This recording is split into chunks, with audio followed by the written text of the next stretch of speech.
ಈಗ ಜ್ಯೋತಿ ಬೆಳಗ್ತಾ ಇದೆ. ಜೋರಾಗಿ ನಿಮ್ಮ ಚಪ್ಪಾಳೆ ಬರಬೇಕು. ನೋಡೋಣ, ಮುಗಿಲು ಮುಟ್ಟಬೇಕು. ಯಶಸ್ವಿಯಾಗಿ ಉದ್ಘಾಟಿಸಿ ಕರ್ನಾಟಕ ರಾಜ್ಯದಲ್ಲಿ ಕಾಂಗ್ರೆಸ್ ಪಕ್ಷವನ್ನು ಅಧಿಕಾರಕ್ಕೆ ತರಲಿಕ್ಕೆ ಶಪಥವನ್ನು ಮಾಡಿರ್ತಕ್ಕಂಥ ನಮ್ಮ ರಾಷ್ಟ್ರೀಯ ಕಾರ್ಯದರ್ಶಿಗಳ ಜನರಲ್ ಸೆಕ್ರೆಟರಿ ಆಗಿರ್ತಕ್ಕಂಥ ನಮ್ಮ ಮಾನ್ಯ ಶ್ರೀ ಸುರ್ಜೇವಾಲಾ ಸಾಹೇಬ್ರವರು ತಮ್ಮೆಲ್ಲರನ್ನ ಉದ್ದೇಶಿಸಿ ಉದ್ಘಾಟನಾ ಭಾಷಣವನ್ನು ಮಾಡಲಿದ್ದಾರೆ. ಅವರಿಗೆ ಜೋರು ಕರತಾಡನದೊಂದಿಗೆ ಸ್ವಾಗತವನ್ನು ಕೋರಬೇಕಾಗಿ ವಿನಂತಿ.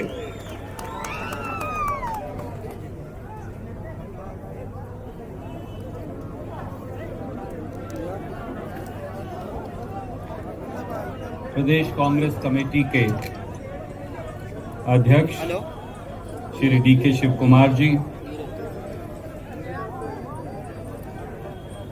पूर्व मुख्यमंत्री, विपक्ष के नेता आदरणीय सिद्धारमैया साहब,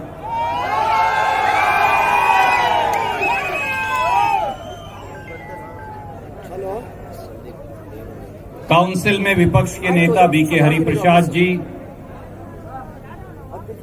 पूर्व मुख्यमंत्री वीरप्पा मोइली साहब, कांग्रेस कार्य समिति के सदस्य आदरणीय मुनियप्पा साहब, अखिल भारतीय कांग्रेस कमेटी के सचिव अभिषेक दत्त जी, कांग्रेस के कार्यकारी अध्यक्ष रामलिंगा रेड्डी जी, जिला कांग्रेस कमेटी के अध्यक्ष सीआर गौड़ा जी,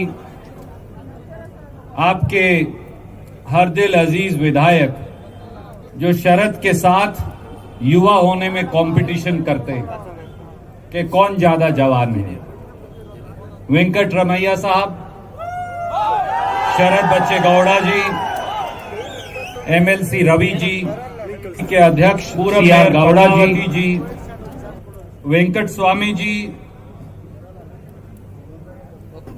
मुनि नरसिम्हा जी, वेंकट चलैया जी, नागराजू जी, मेरे साथी जो हर कार्यक्रम का संचालन करते हैं, कड़ी मेहनत करते हैं और पर्दे के पीछे भी रहते हैं, जीसी चंद्रशेखर जी, एल हनुमंतैया साहब, मंच पर विराजमान और मेरे सामने बैठे दोस्तों, बुजुर्गों, साथियों, प्रजाध्वनि यात्रा क्यों,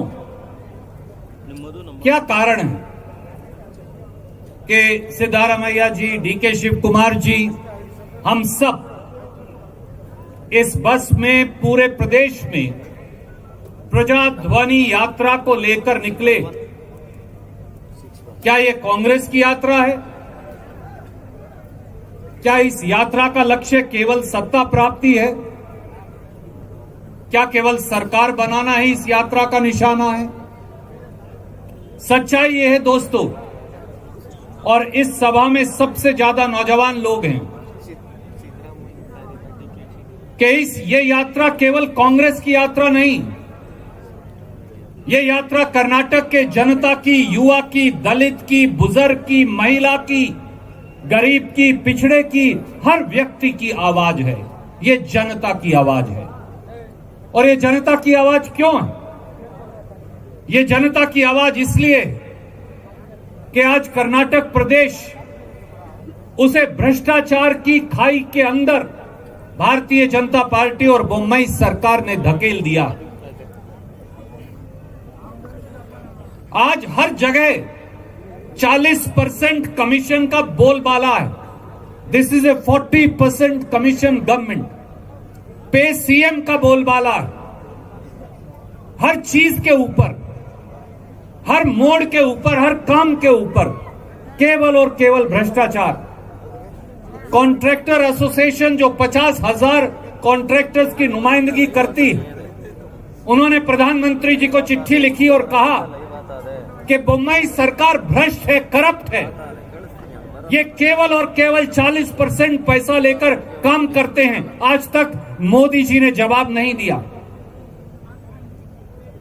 हमारे एक कॉन्ट्रैक्टर साथी जो बीजेपी के नेता भी हैं, संतोष पाटिल, उन्होंने बेलगांव में, जो बेलगांव के रहने वाले हैं, आत्महत्या कर ली।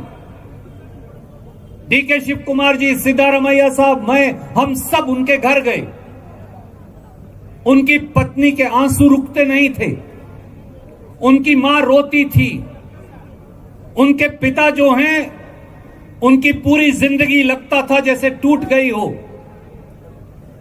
उन्हें दुख था इस बात का कि उनके परिवार का एक सदस्य भाजपा से जुड़ा था और संतोष पाटिल इसलिए मर गए, इसलिए आत्महत्या कर ली क्योंकि वो भाजपा के मंत्री को 40% रिश्वत नहीं दे पाए थे, पैसा नहीं था।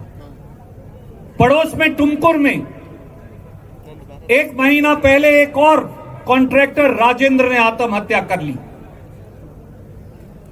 हमारे बिल्कुल साथ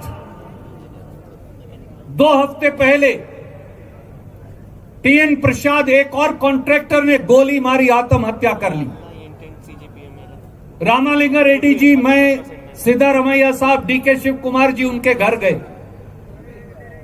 उनकी 14 साल की बेटी थी, वो बोल नहीं पाती थी इसलिए कि उसे आज तक ये मालूम नहीं था कि बीजेपी के एक लीडर ने उसके पिता को इस हाल पर लाकर कैसे खड़ा कर दिया कि उसे खुद को गोली मारनी पड़ी। ये वो राक्षस हैं जिन्होंने पूरे कर्नाटक को भ्रष्टाचार की आग में डबो दिया। और केवल आप और मैं नहीं, अब तो ये मठों से और महात्माओं से भी रिश्वत लेते। दिंगलेश्वर स्वामी जी जो गडक से हैं, उन्होंने सामने आकर कहा कि 30% रिश्वत देनी पड़ती। जो 30,000 से ज्यादा कर्नाटक के स्कूल हैं, उन्होंने चिट्ठी लिखी प्रधानमंत्री को कि कर्नाटक में शिक्षा मंत्री से मुख्यमंत्री तक 40% कमीशन के बगैर कोई काम नहीं होता। कॉन्ट्रैक्टर एसोसिएशन ने पिछले हफ्ते एक बार फिर कहा कि टुमकुर के बीजेपी एमएलए ने उनसे 90 लाख रुपए की रिश्वत ली। पिछले हफ्ते फिर उन्होंने कहा कि भाजपा के 4 मंत्री और 17 बीजेपी के एमएलए जो हैं वो 40% कमीशन उनसे मांगते हैं। और ये केवल हम नहीं कह रहे, केवल स्कूल एसोसिएशन या कॉन्ट्रैक्टर एसोसिएशन नहीं कह रही दोस्तों, ये तो भारतीय जनता पार्टी के लीडर यत्नाल भी कह रहे हैं। 2500 करोड़ रुपए में यत्नाल जी के मुताबिक बीजेपी मुख्यमंत्री की पोस्ट बेचती है। ये मुख्यमंत्री की पोस्ट बेचते हैं, ये मंत्री की पोस्ट बेचते हैं, ये पुलिस सब इंस्पेक्टर की पोस्ट बेचते हैं, ये असिस्टेंट प्रोफेसर की पोस्ट बेचते हैं, ये डिस्ट्रिक्ट कोऑपरेटिव बैंक की पोस्ट बेचते हैं, ये इलेक्ट्रिकल इंजीनियर की पोस्ट बेचते हैं। और याद रखिए, यहां एक वो मंत्री हैं जो कहते थे मेरी छाती फाड़ो तो सिद्धारमैया और कांग्रेस नजर आएगी, और फिर भगोड़े हो गए थे, भाग गए थे। उनका खुद का वीडियो सामने आया जब KH नंदीश की मृत्यु हुई तो कहा कि 70 से 80 लाख रुपए एक पोस्टिंग की रिश्वत दी थी। ये पोस्टिंग बेचते हैं, नौकरी बेचते हैं, कॉन्ट्रैक्ट बेचते हैं। इन्होंने पूरे कर्नाटक को बेच डाला। इसलिए दोस्तों, साथियों, मैं लंबी तकरीर नहीं करूंगा, मैं केवल आपसे ये कहूंगा कि समय आ गया है बदलाव का, एक भ्रष्ट सरकार से छुटकारा लेने का, एक ऐसी सरकार जो युवाओं की नौकरी बेचती है, हर कॉन्ट्रैक्ट बेचती है और जिन्होंने कर्नाटक के सारी रिसोर्सेज को बेच डाला। आइए कांग्रेस की गारंटियों के साथ चलें, क्योंकि ये यात्रा कांग्रेस की गारंटियों की यात्रा भी है, जिसकी चर्चा आपसे सिद्धारमैया साहब करेंगे, डीके शिव कुमार जी करेंगे, अन्य हमारे नेता करेंगे कि किस प्रकार से हम आपकी जिंदगी बदलना चाहते हैं, किस प्रकार से हर घर की आय बढ़ाना चाहते हैं, किस प्रकार से अमन और चैन का माहौल पैदा करना चाहते हैं। इसलिए अगर आपको लगता है कि एक नए कर्नाटक के गठन की जरूरत है, तो वो रास्ता सोनिया जी, राहुल जी, मल्लिकार्जुन खड़गे जी, सिद्धारमैया जी, डीके शिव कुमार जी, हम सब यहां जो बैठे हैं और आप सब, वो हाथ का रास्ता है, वो कांग्रेस पार्टी का रास्ता है। और इसलिए आइए एक संकल्प लीजिए, ये निर्णय करिए। हम भारत माता की जय तो बोलते हैं, पर भारत माता भारत के लोगों का नाम है, और जो लोग भारत के लोगों को लूटते हैं, वो हिंदू हो, मुसलमान हो, सिख हो, ईसाई हो, उन्हें सत्ता में बने रहने का अधिकार नहीं। इसलिए इस बार संगठित होकर जात और धर्म से ऊपर उठकर एक नए कर्नाटका के गठन के लिए वोट दीजिए, कांग्रेस की सरकार बनाने के लिए वोट दीजिए। बहुत बहुत शुक्रिया। जय हिंद। ತಮ್ಮೆಲ್ಲರನ್ನ ಉದ್ದೇಶಿಸಿ ಉದ್ಘಾಟನಾ ಭಾಷಣವನ್ನು ಮಾಡಿದಂತ ರಣದೀಪ್ ಸಿಂಗ್ ಸುರ್ಜೇವಾಲಾ ಅವರಿಗೆ ಅಭಿನಂದನೆ ಸಲ್ಲಿಸ್ತಾ, ಈಗ ತಮ್ಮೆಲ್ಲರನ್ನ ಉದ್ದೇಶಿಸಿ ನಮ್ಮ ನೆಚ್ಚಿನ ನಾಯಕರು, ಕೆಪಿಸಿಸಿಯ ಅಧ್ಯಕ್ಷರು, ಸಂಘಟನಾ ಚತುರರು ಆಗಿರ್ತಕ್ಕಂಥ ಮಾನ್ಯ ಶ್ರೀ ಡಿ.ಕೆ. ಶಿವಕುಮಾರ್ ಅವರು ತಮ್ಮೆಲ್ಲರನ್ನ ಉದ್ದೇಶಿಸಿ ಮಾತನಾಡಲಿದ್ದಾರೆ.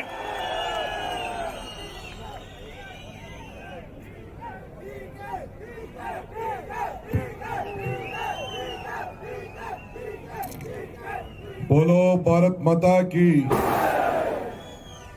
कांग्रेस पार्टी की, सोनिया गांधी की, राहुल गांधी की, मल्लिकार्जुन खड़गे की, प्रियंका गांधी की। ಆಯ್ತು ಇರೋ ಬಂಧುಗಳೇ, ನಾನೇ ಯಾರ ಹೆಸರು ತಗೊಳ್ಳೋದು ಬೇಡ ಅಂತ ಹೇಳಿದ್ದೀನಿ. ಸೊ ಟೈಮ್ ಜಾಸ್ತಿ ಆಗ್ತದೆ. 3 ಗಂಟೆಗೆ ಬಂದಿದ್ದೀರಿ. ಯಾರ ಹೆಸರು ತೆಗೆದುಕೊಳ್ಳೋದಿಲ್ಲ. ಜಲ್ದಿ ಕಾರ್ಯಕ್ರಮ ಮುಗಿಸೋಣ. ವೇದಿಕೆಯಲ್ಲಿರುವಂತ ಎಲ್ಲ ಗಣ್ಯರೇ, ಮಾಧ್ಯಮ ಮಿತ್ರರೇ, ಈ ಸಭೆಗೆ ಸಂಕಲ್ಪ ಮಾಡಿ 4ಕ್ಕೆ 4 ಸೀಟು ಕಾಂಗ್ರೆಸ್ ತರಲೇಬೇಕು ಅಂತೇಳಿ ಬಂದಂತ ಎಲ್ಲ ಕಾರ್ಯಕರ್ತ ಬಂಧುಗಳು,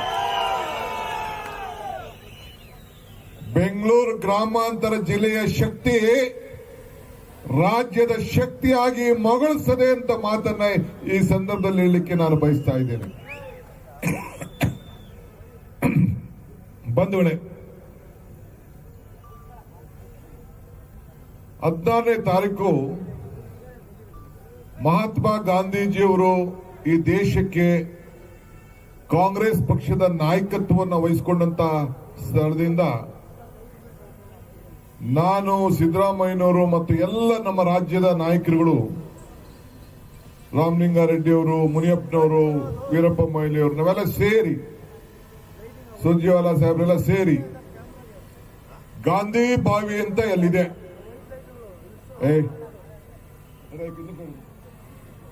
ಹಿಂದೆ ನಡೀರೋ,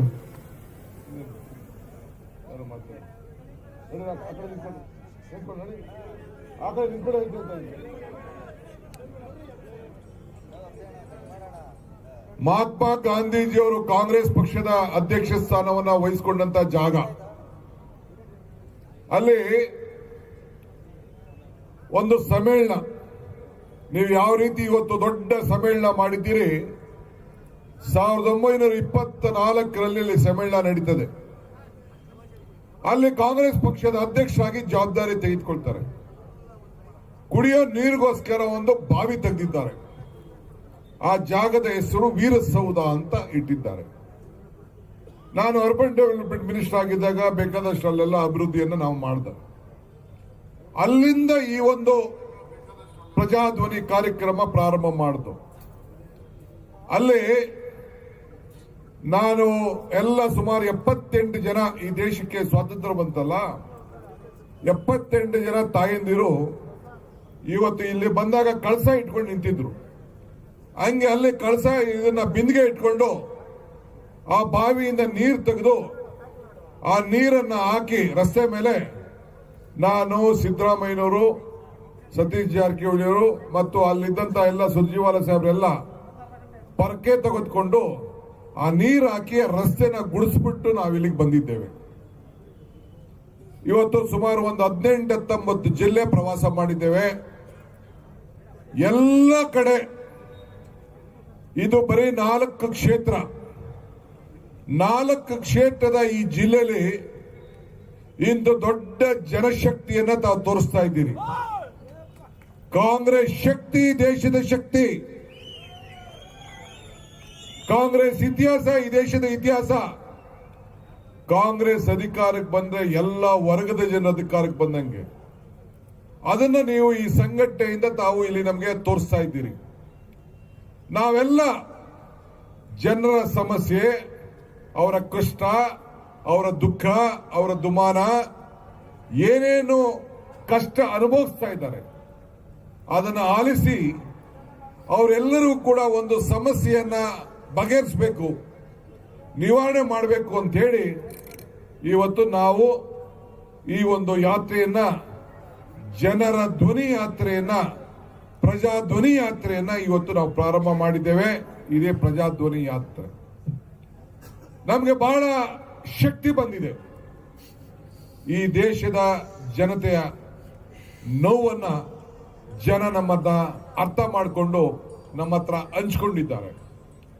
ಕರ್ನಾಟಕ ರಾಜ್ಯದ ಜನತೆ ಕಳೆದ 3.5 ವರ್ಷದಿಂದ ಆಪರೇಷನ್ ಲೋಟಸ್ ನಿಂದ ಸ್ಥಾಪನೆ ಮಾಡಿದಂತ ಸರ್ಕಾರ, ಅವರ ಆಚಾರ ವಿಚಾರ, ಅವರ ಭ್ರಷ್ಟಾಚಾರ, ಅವರ ಆಡಳಿತದಲ್ಲಿ ಏನೆಲ್ಲ ನಡೆದಿದೆ ಅನ್ನೋದನ್ನ ಬಿಚ್ಚಿ ಬಿಚ್ಚಿ ಬಿಚ್ಚಿ ತಿಳಿಸಿದ್ದಾರೆ. ನಾವು ಸಿದ್ದರಾಮಯ್ಯನವರ ಸರ್ಕಾರದಲ್ಲಿ ಒಂದಷ್ಟು ಒಳ್ಳೆ ಕೆಲಸ ಮಾಡಿದ್ದು. ಜನ ನಮಗೆ ಆಶೀರ್ವಾದ ಬರೀ 78-80 ಸೀಟ್ ಕೊಟ್ಟಿದ್ರು. 37-38 ಸೀಟು ದಳಕ್ಕೆ ಕೊಟ್ಟಿದ್ರು. 104 ಸೀಟು ಬಿಜೆಪಿ ಕೊಟ್ಟಿದ್ರು. ಬಹುಮತ ಇರಲಿಲ್ಲ. ಆದರೆ ಜಾತ್ಯತೀತ ತತ್ವದ ಮೇಲೆ, ಒಂದು ಸಿದ್ಧಾಂತದ ಮೇಲೆ ನಾವು ಅಧಿಕಾರವನ್ನು ಕೊಡಬೇಕು ಅಂತ ಹೇಳಿ, ನಾವು ಬಿಜೆಪಿಗೆ ಅಧಿಕಾರ ಕೊಡೋದು ಬೇಡ ಅಂತ ಹೇಳಿ, ಇರೋ ಒಂದು ನಿಮಿಷ ಅಧಿಕಾರ ಕೊಡೋದು ಬೇಡ ಅಂತ ಹೇಳಿ ನಾವು ಜಾತ್ಯತೀತ ಜನತಾದಳಕ್ಕೆ ಅಧಿಕಾರವನ್ನು ಕೊಟ್ಟಿದ್ದು. ಬಿಜೆಪಿನ ದೂರ ಇಡಬೇಕು ಅಂತ ಒಂದೇ ಒಂದು ಷರತ್ತು ಮೇಲೆ, ಕೋಮು ಪಕ್ಷನ ಈ ರಾಜ್ಯದಲ್ಲಿ ಅಧಿಕಾರ ಕೊಡಬಾರ್ದು, ಎಲ್ಲ ವರ್ಗದವ್ರಿಗೆ ಕೊಡಬಾರ್ದು, ಕಿರ್ಕೊಂಡು ಕೊಡ್ತಾರೆ ಅಂತೇಳಿ ಬೇಷತ್ತಾಗಿ 5 ವರ್ಷ ಕುಮಾರಸ್ವಾಮಿ ಅವರೇ ನೀವು ಅಧಿಕಾರವನ್ನು ಮಾಡಿ, ಬಡವರನ್ನ ರಕ್ಷಣೆ ಮಾಡಿ, ಅಲ್ಪಸಂಖ್ಯಾತರ ರಕ್ಷಣೆ ಮಾಡಿ, ದೀನ ದಲಿತರ ರಕ್ಷಣೆ ಮಾಡಿ ಅಂತೇಳಿ ಅವ್ರಿಗೆ ಬೆಂಬಲವನ್ನ ವ್ಯಕ್ತಪಡಿಸಿ ಸರ್ಕಾರನ ಜೊತೆಗೆ ಮಾಡಿದ್ರು. ಯಾವ ಹಾಸ್ಯ ಕೂಡ ನಾವು ಪಡಲಿಲ್ಲ. ಬಿಜೆಪಿಯವರ ಆಡಳಿತ ಈ ದೇಶಕ್ಕೊಂದು ಮಾರಕ. ಆ ದೃಷ್ಟಿಯಿಂದ ನಾವು ಆಡಳಿತವನ್ನ ಅವ್ರ ಕೈ ಕೊಟ್ಟು, ಪಾಪ ಕುಮಾರಣ್ಣನ ಕೈಲಿ ಅಧಿಕಾರನ ಉಳಿಸ್ಕೊಳಕ್ ಆಗ್ಲಿಲ್ಲ. ಯಾಕೆ ಆಗ್ಲಿಲ್ಲ ಅಂತೇಳಿ ನಾನು ಚರ್ಚೆ ಮಾಡಲಿಕ್ಕೆ ತಯಾರಿಲ್ಲ. ಈಗ ತಾನೇ ನಾನು ತುಮಕೂರಿಂದ ಬರ್ತಾ ಇದ್ದೀನಿ. ತುಮಕೂರಿಂದ ಅಲ್ಲಿ ಒಂದು ದೊಡ್ಡ ಸಭೆ, ನಿನ್ನೆ ತಾನೇ ಕೋಲಾರ ಸಭೆ. ಈಗ ತುಮಕೂರು ಮತ್ತು ಕೋಲಾರಲ್ಲಿ ಈಗ ತಾನೇ ರವಿ ಮಾತಾಡ್ತಾ ಇದ್ರು, ಇವರು ವಿಧಾನ ಪರಿಷತ್ತಿನ ಸದಸ್ಯರಾಗಿದ್ದಾರೆ. ಅಲ್ಲಿ ಜಾತ್ಯತೀತ ಜನತಾದಳದಿಂದ ನಮ್ಮ ಬೆಮ್ಮೆಲ್ ಕಾಂತರಾಜ್, ನಿಮ್ ಜಿಲ್ಲೆಯವರೇ, ನಮ್ಮ ಸ್ನೇಹಿತರು, ಅವರು MLC ಆಗಿದ್ರು. ಆಡಳಿತ ಪಕ್ಷದ ಈಗಿರುವಂತ ಸ್ಥಳದ MLC ಆಗಿದ್ರು. ಅಲ್ಲಿ ತುಮಕೂರಿನ ಕೋಲಾರಲ್ಲಿ ಮನೋಹರ್ ಅನ್ನೋರು MLC ಆಗಿದ್ರು. ಇವರಿಬ್ರು ಕೂಡ ಹಾಲಿ MLCಗಳು ರಾಜೀನಾಮೆ ಕೊಟ್ಟು, ಜನತಾದಳದಿಂದ ರಾಜೀನಾಮೆ ಕೊಟ್ಟು ಕಾಂಗ್ರೆಸ್ ಪಕ್ಷಕ್ಕೆ ಸೇರಿದ್ರು. ಮಂಡ್ಯದಲ್ಲಿ ನಾವು ಗೆದ್ದಿರಲಿಲ್ಲ, ತುಮಕೂರಲ್ಲಿ ಗೆದ್ದಿರಲಿಲ್ಲ, ಕೋಲಾರಲ್ಲಿ ಗೆದ್ದಿರಲಿಲ್ಲ. ಈ 3 ಕ್ಷೇತ್ರದಲ್ಲೂ ಕೂಡ ಕಾಂಗ್ರೆಸ್ ಪಕ್ಷದ ಅಭ್ಯರ್ಥಿ, ಅಲ್ಲಿ ಗುಳಿಗೌಡ, ಇಲ್ಲಿ ರಾಜೇಂದ್ರ, ಅಲ್ಲಿ ನಮ್ಮ ಅನಿಲ್ ಕುಮಾರ್, 3 ಜನ ಕೂಡ ಕಾಂಗ್ರೆಸ್ ಪಕ್ಷದ ಅಭ್ಯರ್ಥಿಗಳು ವಿಧಾನಸೌಧಕ್ಕೆ, ವಿಧಾನ ಪರಿಷತ್ಗೆ ಆಯ್ಕೆಯಾದರು. ನಾನು ಯಾಕೆ ಈ ಮಾತು ಹೇಳ್ತಾ ಇದ್ದೀನಿ ಅಂದ್ರೆ, ಜನತಾದಳದ ಪಕ್ಷ ಕುಮಾರಣ್ಣ ನಾವು ಅಧಿಕಾರಕ್ಕೆ ಬಂದೇ ಬರ್ತೀವಿ, ನಾನು ಅಧಿಕಾರಕ್ಕೆ ಬರಲಿಲ್ಲ ಅಂತಂದ್ರೆ ಮುಂದಕ್ಕೆ ನನ್ನ ಪಕ್ಷ ವಿಸರ್ಜನೆ ಮಾಡ್ತೀನಿ ಅಂತ ಹೇಳ್ತಾ ಇದ್ದಾರೆ. ಕುಮಾರಣ್ಣ, ರಾಜಕೀಯದಲ್ಲಿ ಗೆಲುವು ಸೋಲು ಇದ್ದೇ ಇರ್ತದೆ. ಚುನಾವಣೆ ನಿಂತವ್ರು ಯಾರು ಗೆಲ್ಲಕ್ಕೆ ಸಾಧ್ಯ ಇಲ್ಲ. ಬಿಜೆಪಿ ಇಬ್ಬರೇ ಇದ್ರು, 300 ಆಗಿದ್ದಾರೆ. ನಾನು ಎಲ್ಲ ಜನತಾದಳದ ಕಾರ್ಯಕರ್ತರಿಗೆ ಕೇಳ್ತಾ ಇದ್ದೀನಿ, ಕಾಂಗ್ರೆಸ್ ಪಕ್ಷ ಒಂದು ಬದ್ಧತೆ ಮೇಲೆ, ಒಂದು ಸಿದ್ಧಾಂತದ ಮೇಲೆ ಇದ್ದೇವೆ. ಇವತ್ತು ನಾವು ಕಡಿಮೆ ಸೀಟ್ ನಮಗೆ ಬಂದಿರಬಹುದು, ಆದ್ರೆ ಇವತ್ತು ಜನ ತೋರಿಸ್ತಾರಂತ ವಿಶ್ವಾಸ ನೋಡಿದ್ರೆ 100ಕ್ಕೆ 140ರಿಂದ 150 ಸೀಟು ಈ ಜಿಲ್ಲೆಯಲ್ಲಿ, ಈ ರಾಜ್ಯದಲ್ಲಿ ಜನ ಕೊಡುವಂತಹ ವಿಶ್ವಾಸ ನನಗೆ ಕಾಣ್ತಾ ಇದೆ. ನಮ್ಮ ಎಲ್ಲ ಸರ್ವೆಗಳಲ್ಲೂ ಈ ಜಿಲ್ಲೆಯಲ್ಲಿ 4ಕ್ಕೆ 4 ಸೀಟು ಕಾಂಗ್ರೆಸ್ ಬರ್ಷದೆ ಅಂತೇಳಿ ನಮ್ಮ ಎಲ್ಲಾ ಸರ್ವೆಗಳು, ಎಲ್ಲಾ ಮಾಧ್ಯಮದವರು ಇವತ್ತು ಪ್ರಕಟಣೆ ಮಾಡ್ತಾ ಇದ್ದಾರೆ. ಆ MLCಗಳು ನಮ್ಮ ಪಕ್ಷಕ್ಕೆ ಬಂದವರು ದಡ್ರ? ಬಂಗಾರಪ್ಪನ ಸುಪುತ್ರ ಮಧು ಬಂಗಾರಪ್ಪ ಕಾಂಗ್ರೆಸ್ ಪಕ್ಷಕ್ಕೆ ಬಂದ್ರು, ಶಿವಮೊಗ್ಗದ ಮಂಜುನಾಥ್ ಗೌಡರು ಬಂದ್ರು, VS ದತ್ತಾ ಬಂದ್ರು, ಗುಬ್ಬಿ ಶ್ರೀನಿವಾಸ್ ಅವರು ರಾಹುಲ್ ಗಾಂಧಿ ಜೊತೆ ಹೆಜ್ಜೆ ಹಾಕಿದ್ರು. ಶಿವಲಿಂಗೇಗೌಡರು ಅವರ ಬೆಂಬಲವನ್ನ ಈಗಾಗಲೇ ಕಾಂಗ್ರೆಸ್ ಕಡೆ ಮಗ ತೋರಿಸ್ತಾ ಇದ್ದಾರೆ. ಹಿಂಗೆ 10 ನಾಯಕರುಗಳು ಜಾತ್ಯತೀತ ಜನತಾದಳವನ್ನು ಬಿಟ್ಟು ಇವತ್ತು ಬಂದಿದ್ದಾರೆ. ಇನ್ನು ಅನೇಕರು ಪಟ್ಟಿಯಲ್ಲಿದ್ದಾರೆ. ಬಿಜೆಪಿಗೆ ಸಂಬಂಧಪಟ್ಟವರು ಕೂಡ ಪಟ್ಟಿ ಸದ್ಯದಲ್ಲೇ ನಾನು ಬಿಡುಗಡೆಯನ್ನು ಮಾಡ್ತೇನೆ. ಈಗಾಗಲೇ ಜನತಾದಳದಲ್ಲಿ ಗುರುತಿಸಿಕೊಂಡು ಪಕ್ಷದ ಅಧ್ಯಕ್ಷರಾಗಿ ಮಾನ್ಯ ಶ್ರೀ ವಿಶ್ವನಾಥ್ ರವರು, ಬಿಜೆಪಿಯ ಹಾಲಿ ಶಾಸಕರು, ಅವರು ಕೂಡ ಇವತ್ತು ಕಾಂಗ್ರೆಸ್ ಪಕ್ಷಕ್ಕೆ ಸೇರ್ತೀನಿ, ನಾನು ಸಾಯಕ್ಕಿನ ಮುಂಚಿತವಾಗಿ ನಾನು ಕಾಂಗ್ರೆಸ್ಗೆ ನಾನು ಸಾಯಬೇಕು ಅಂತೇಳಿ ಅವರು ಕೂಡ ಬೆಂಬಲವನ್ನು ವ್ಯಕ್ತಪಡಿಸಿದ್ದಾರೆ. ಇದರ ಅರ್ಥ ಏನು? ಯೋಗೇಶ್ವರ್ ಹೇಳ್ತಾರೆ, ನಮ್ಮ ಜಿಲ್ಲೆಯವರೇ, ನಾವು ನೀವೆಲ್ಲ ಸೇರಿ ಒಂದೇ ಜಿಲ್ಲೆಯವರು. ಅವ್ರು ಹೇಳ್ತಾರೆ, ಮುಂದಕ್ಕೆ ಬಿಜೆಪಿ ಬರೋದಿಲ್ಲ, ಬಿಜೆಪಿ ಬರದೇ ಹೋದ್ರು ಕೂಡ ನಮ್ಮ ಪಾರ್ಟಿಯವರು ಸರ್ಕಾರ ಮಾಡಲಿಕ್ಕೆ ಬಹಳ ಮುಂದಾಗಿದ್ದಾರೆ ಅಂತ ಹೇಳ್ತಾರೆ. ಚುನಾವಣೆ ಸೋಲನ್ನು ಒಪ್ಕೊಂಡಿದ್ದಾರೆ. ಅಲ್ಲೊಬ್ಬ ಬೆಳಗಾಮಲ್ಲಿ ಒಬ್ಬ ಮಾಜಿ ಮಂತ್ರಿ, ಮಂಚಕ್ಕೆ ತಗಲಾಕೊಂಡಂತ ಮಂತ್ರಿ, ಅವ್ರು ಹೇಳ್ತಾರೆ, ನಾವು 6,000 ರೂಪಾಯಿ ಒಂದು ಓಟ್ಗೆ ಕೊಟ್ಬಿಟ್ಟು ನಾವು ಓಟನ್ನ ತೆಗೆದುಕೊಳ್ತೀವಿ, ಇನ್ನು 10 ಕೋಟಿ ರೂಪಾಯಿ ಹೆಚ್ಚಿಗೆ ಖರ್ಚು ಮಾಡಿಬಿಟ್ಟು ನಾವು MLA ಮಾಡ್ತೀವಿ. ಏನ್ ಮಾಡ್ತಾ ಇದ್ದಾರೆ ಇನ್ಕಮ್ ಟ್ಯಾಕ್ಸ್ ಅವರು, ಎಲೆಕ್ಷನ್ ಕಮಿಷನ್ ಅವರು ಏನ್ ಮಾಡ್ತಾ ಇದ್ದಾರೆ? 40% ಭ್ರಷ್ಟದ ಹಣದಿಂದ, 40% ಕಮಿಷನ್ ಹಣದಿಂದ ಇಂತ ಒಂದು ಅನಾಚಾರ ಇವತ್ತು ನಡೀತಾ ಇದೆ. ಇದಕ್ಕೆ ಮೊಟಕು ಮಾಡಬೇಕು. ನಾಳೆ ಹೋಗಿ ಪೊಲೀಸ್ ಸ್ಟೇಷನ್ಗೆ ಹೋಗಿ, ಎಲೆಕ್ಷನ್ ಕಮಿಷನ್ಗೆ ಹೋಗಿ, ಈ ಸರ್ಕಾರದ ಆಡಳಿತವನ್ನು ಮಾಡಿದಂತ ಪಕ್ಷ ಇಂಥ ದುಷ್ಟರ ವಿರುದ್ಧ ನಾವು ಕಂಪ್ಲೇಂಟ್ ಅನ್ನು ಮಾಡಲಿಕ್ಕೆ ಬದ್ಧತೆಯನ್ನ ನಾವು ಇಟ್ಕೊಂಡಿದ್ದೇವೆ. ಇದು ಕಾಂಗ್ರೆಸ್ ಪಕ್ಷದ ಅಚಲ ನಿರ್ಧಾರ. ನನ್ನಂತವ್ರು ಯಾರು ಮಾತಾಡಿದ್ರೆ ನಮ್ಮ ಪಾರ್ಟಿಲಿ 6,000 ರೂಪಾಯಿ ಕೊಡ್ತೀನಿ ಅಂತ ಹೇಳಿದಿದ್ರೆ, 10 ಕೋಟಿ ಖರ್ಚು ಮಾಡ್ತೀನಿ ಅಂತ ಹೇಳಿದಿದ್ರೆ, 25 ಲಕ್ಷ ರೂಪಾಯಿ ಮಾತ್ರ ಖರ್ಚು ಮಾಡ್ಲಿಕ್ಕಿದೆ. ಈ ಲಂಚದಿಂದ ನಾನಾಗಿದ್ರೆ ಆ MLAನ 24 ಗಂಟೆ ಒಳಗೆ ಪಕ್ಷದಿಂದ ವಜಾ ಮಾಡ್ತಿದ್ದೆ.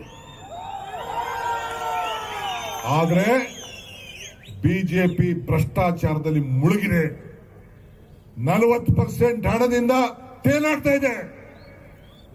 ಎಲ್ಲ ಮೌಲ್ಯಗಳು ಕೂಡ ಇವತ್ತು ಅವರ ಬ್ಯಾಗು, ಸೂಟ್ ಕೇಸು, ಆಸ್ತಿ ಪಾಸ್ತಿ ಎಲ್ಲ ಈ ಲಂಚದಿಂದ ತಾಂಡಾಡ್ತಾ ಇದೆ. ಬರೀ ಹಣದಿಂದ ಮಾತ್ರ ಎಲೆಕ್ಷನ್ ಗೆಲ್ಲಕ್ಕೆ ಸಾಧ್ಯ ಅನ್ನೋದಕ್ಕೆ ಆ ಒಂದು MLA, ಬೆಳಗಾಮನ MLA, ರಾಜೀನಾಮೆ ಕೊಟ್ಟಂತ ಮಾಜಿ ಮಂತ್ರಿ ಹೇಳಿಕೆನೆ ಸಾಕ್ಷಿ. ಒಬ್ಬ ಎತ್ತಾಳು ಹೇಳ್ತಾನೆ, ಮಂತ್ರಿ ಆಗ್ಬೇಕಾದ್ರೆ 10-100 ಕೋಟಿ ಕೊಡಬೇಕು ಅಂತ, ಮುಖ್ಯಮಂತ್ರಿ ಆಗ್ಬೇಕಾದ್ರೆ 2,000 ಕೋಟಿ ಕೊಡಬೇಕು ಅಂತ. ಇದು ಒಬ್ಬ ಯತ್ನಾಳ್ನ ಸ್ಟೇಟ್ಮೆಂಟ್ ಇದೆ. ಇನ್ನೊಬ್ಬ ವಿಶ್ವನಾಥ್ ಸಾಹೇಬ್ರು ಹೇಳ್ತಾರೆ, ಯಡಿಯೂರಪ್ಪನವ್ರಿಗೆ 20% ಹೋಯ್ತು ಅಂತ. ಕಾಂಟ್ರಾಕ್ಟ್ ಅಸೋಸಿಯೇಷನ್ ಅಧ್ಯಕ್ಷರು ಕೆಂಪಣ್ಣವರು 2.5 ಲಕ್ಷ ಸದಸ್ಯರಿದ್ದಾರೆ. ಅವ್ರು ಹೇಳ್ತಾರೆ, ನಾವು ಏನೇ ಕೆಲಸ ಮಾಡ್ಬೇಕಾದ್ರೆ 40% ಕಮಿಷನ್ ಇಲ್ಲದೆ ಕೆಲಸ ಮಾಡೋಕ್ ಆಗ್ತಾ ಇಲ್ಲ ಅಂತ ಹೇಳ್ತಾರೆ. ಇವತ್ತು ಕೊರೋನಾ ಸಂದರ್ಭದಲ್ಲಿ ನೋಡಿದ್ರಿ, PPE ಕಿಟ್ಟು, ಔಷಧಿ, ಆ ಕಿಟ್ಟು, ಈ ಕಿಟ್ಟು, ಇವೆಲ್ಲ ನೋಡಿದ್ರಿ. ಹಾಸಿಗೆ ಸ್ಕ್ಯಾಮು, ದಿಂಬು ಸ್ಕ್ಯಾಮು, ಕೊನೆಗೆ ಅದು ಯಾವುದೋ ಬೆಡ್ ಸ್ಕ್ಯಾಮು, ಇವೆಲ್ಲ ನೋಡಿದ್ರಿ. ವ್ಯಾಕ್ಸಿನೇಷನ್ ಎಲ್ಲ ನೋಡಿದ್ರಿ. 200-300% ಇತ್ತು. ಎಲ್ಲದರಲ್ಲೂ ರಿಪೋರ್ಟ್ ಬಂತು. ಯಾಲ್ಲೂ ಕೂಡ ಲಂಚ ಇಲ್ಲದೆ ಇಲ್ಲ. ಈಶ್ವರಪ್ಪ ಮಂತ್ರಿ ಆಗಿದ್ದು, ಯಾರಪ್ಪ ಸಂತೋಷ್ ಪಾಟೀಲ್ ಅಂತ ಪಾಪ ಕಾಂಟ್ರಾಕ್ಟರ್ ನೆಣಾಕೋಬಿಟ್ಟ, ಬರ್ದಿಟ್ಟ ನನ್ನ ಸಾವಿಗೆ ಈಶ್ವರಪ್ಪ ಕಾರಣ, ಕೆಲಸ ಮಾಡಿದ್ದೆ, ಬಿಲ್ ಕೊಡ್ಲಿಲ್ಲ, 40% ಕಮಿಷನ್ ಕೇಳಿದ್ರು ಅಂತ ಹೇಳಿ ಹೋಗಿ ಉಡುಪಿಲಿ ಸತ್ತೋಗಿ ಪಾಪ ಪ್ರಾಣ ಬಿಟ್ಟ. ನಾನು ಸಿದ್ದರಾಮಯ್ಯನವರು, ಸುರ್ಜೇವಾಲ ಅವರು ಹೋಗಿ ಸಾಂತ್ವನ ಹೇಳಿ ಆ ತಾಯಿ ಕೇಳ್ದು ಏನು ಅಂತ. ಈಶ್ವರಪ್ಪನ ಮನೆ ಬಾಗಿಲಿಗೆ ಸುತ್ತು ಕಳ್ದು ಕಣ್ಣೀರ್ ಹಾಕ್ದು ಕಾಲ್ ಕಟ್ಕೊಂಡು 40% ಕೊಡಗಂಟ ನಾನು ಬಿಲ್ ಕೊಡೋದಿಲ್ಲ ಅಂತ ಹೇಳಿದ್ರು. ಕೊನೆಗೆ ನನ್ನ ಗಂಡ ಸತ್ತೋದ ಕಣಣ ಅಂತ ಹೇಳ್ತಾ ಇದ್ಲು. ಶಕ್ತಿ ತುಂಬಿ 15 ಲಕ್ಷ ರೂಪಾಯಿ ಚೆಕ್ ಕೊಟ್ಟು ಧೈರ್ಯ ಕೊಟ್ಟು ತನಿಖೆ ಮಾಡಬೇಕು ಅಂತ ಹೇಳಿ ಹೋರಾಟ ಮಾಡಿ ಬಂದು ಇಲ್ಲೇ ಬೆಂಗಳೂರಲ್ಲಿ ಮಲಗಿದ ವಿಧಾನಸೌಧದಲ್ಲಿ ನಾನು, ಶರತ್ ಬಚ್ಚೇಗೌಡರು, ವೆಂಕಟಪ್ಪ ನಾವೆಲ್ಲ ಸೇರಿ ಮಲಗಿದ್ದೋ ವಿಧಾನಸೌಧದಲ್ಲಿ ಹೋರಾಟ ಮಾಡ್ತಿದ್ದಂಗೆ ರಾಜೀನಾಮೆ ಕೊಡಬೇಕು ಅಂತ ಹೇಳಿ ಆ ಪಕ್ಷದವರು ಹೇಳಿದ್ರು. ರಾತ್ರಿ ಮಲಗಿದೀವಿ, ಬೆಳಗ್ಗೆ ಹೇಳುವ ಅಂತ ಅಂದ್ಬಿಟ್ಟು ನಿಂತ್ರೆ ಬರ್ತಾ ಇಲ್ಲ, ಗೋಡೆಗಳನ್ನ ಅಳ್ಳಾಡಿಸಿ ನೋಡ್ತೀವಿ, ಆ ಗೋಡೆ ಮುಟ್ಟಿ ಕೇಳಿದ್ರೆ ಆ ಗೋಡೆನೂ ಕೂಡ ಟಕ್ ಟಕ್ ಅಂದ್ರೆ ಕಾಸು ಕಾಸು ಕಾಸು ಕಾಸು ಕಾಸು ಕಾಸು ಕಾಸು. ಇದು ಬಿಜೆಪಿ ಸರ್ಕಾರ.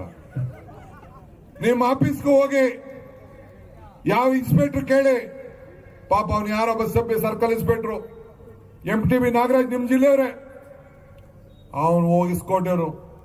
ಆತ ಹೋಗಿದ್ರೆ ಒಬ್ಬ ಇನ್ಸ್ಪೆಕ್ಟ್ರು, ನನಗೂ ಪರಿಚಯ ಆತ, 80 ಲಕ್ಷ ಕೊಟ್ಟು ಬಂದಿದ್ದಂತೆ. ಅವನ ಕೈಲಿ ತಡ್ಕೊಳಕ್ ಆಗದೆ, ಬೈಸಿ ಬಸವರಾಜ್ ಕಾಟ ತಡ್ಕೊಳಕ್ ಆಗದೆ, ಆ ಲಂಚದ ಒತ್ತಡ ಸಾಲದೆ ಪಾಪ ಅವ್ನ ಹೆಣಕೊಂಡ್ಬಿಟ್ಟ. ಹೋಗಿ ಬಸವರಾಜು ಕ್ಷೇತ್ರಕ್ಕೆ ಹೋಗಿ MBT ನಾಗರಾಜು ಪಾಪ ಇನ್ನೇನ್ರಿ ಮಾಡ್ತಾನೆ, 80 ಲಕ್ಷ ರೂಪಾಯಿ ಕೊಟ್ಬಿಟ್ಟು ಬಂದವನೇ, ನ್ಯಾಣ ಕೊಳ್ದೆ ಇನ್ನೇನ್ ಮಾಡ್ತಾನೆ ಅಂತ ಹೇಳದ್ದೋ ಇಲ್ಲೋ ಅದನ್ನ ಹೇಳಿ ನೀವು ಹೇಳದ್ದಾನೆ. ಇದು ನಾನು ಹೇಳಿದ್ದ, ಇನ್ನು ಅವ್ರ ಕೇಸ್ ಆಗ್ಲಿಲ್ಲ. ಆ ಸ್ಯಾಂಟ್ರೋ ಅದೆಲ್ಲ ಮಾತಾಡಬೇಡಿ, ನನ್ ಬಾಯಾಗಿ ವರ್ಷ. ಸೊ ಹಿಂಗೆ ಈ ರಾಜ್ಯದಲ್ಲಿ ಇಂಥ ಒಂದು ಭ್ರಷ್ಟ ಆಳ್ತಾ ಇದೆ. ಈ ವೆಂಕಟಪ್ಪ ದಿನ ಹೇಳ್ತಾ ಇರ್ತಾನೆ ನನ್ನ ಹತ್ರ ಬಂದು, ದಿನ ಹೇಳ್ತಾ ಏನಂದ್ರೆ ಹಣ ರಾಗಿ ಎಲ್ಲ ಬಯಸಿ ಮೇಲೆ ರಾಗಿ ಹೊತ್ಬಿಟ್ಟವ್ರೆ, ಬೆಲೆ ಇಲ್ಲ, ಅದೇನೋ 20 ಕೆಜಿಗೆ ನಿಲ್ಸ್ಬಿಟ್ಟವ್ರ ಕಣ, 20 ಕ್ವಿಂಟಾಲ್ ನಿಲ್ಸ್ಬಿಟ್ಟವ್ರಲ್ಲ ಅಂತ. ನಾನು ಸಿದ್ದರಾಮಯ್ಯನವರು ಬಸ್ ಹತ್ತು ಬಂದು ಅಟ್ಕೊಂಡು ಕಿವಿನ 2 ಕಿವಿನೂ ಇಳಿತಾ ಕೂತವನೆ. ಏನಂದ್ರೆ ರೈತರು ಉಳಿಸ್ಬೇಕು ಅಂತ. ಷರತ್ತು ಅದನ್ನೇ ಹೇಳ್ತಾ ಇದ್ದಾರೆ. ನಾನು ಹೇಳ್ತಾ ಇದ್ದೀನಿ ವೆಂಕಟಣ್ಣಯ್ಯ, ಇದು ನಿಮ್ ಸರ್ಕಾರ ಮುಂದಕ್ಕೆ. ಹಿಂದೆ ಸಿದ್ದರಾಮಯ್ಯನವ್ರ ಕಾಲದಲ್ಲಿ ಏನು 50 ಕೆಜಿ ಕೊಟ್ಟಿದ್ದ ಬೆಂಬಲ ಬೆಲೆ, ಅದನ್ನ ಉಳಿಸ್ಕೊಳ್ತೀವಿ, ನೀನ್ ಧೈರ್ಯವನ್ನು ಪಡಬೇಡ.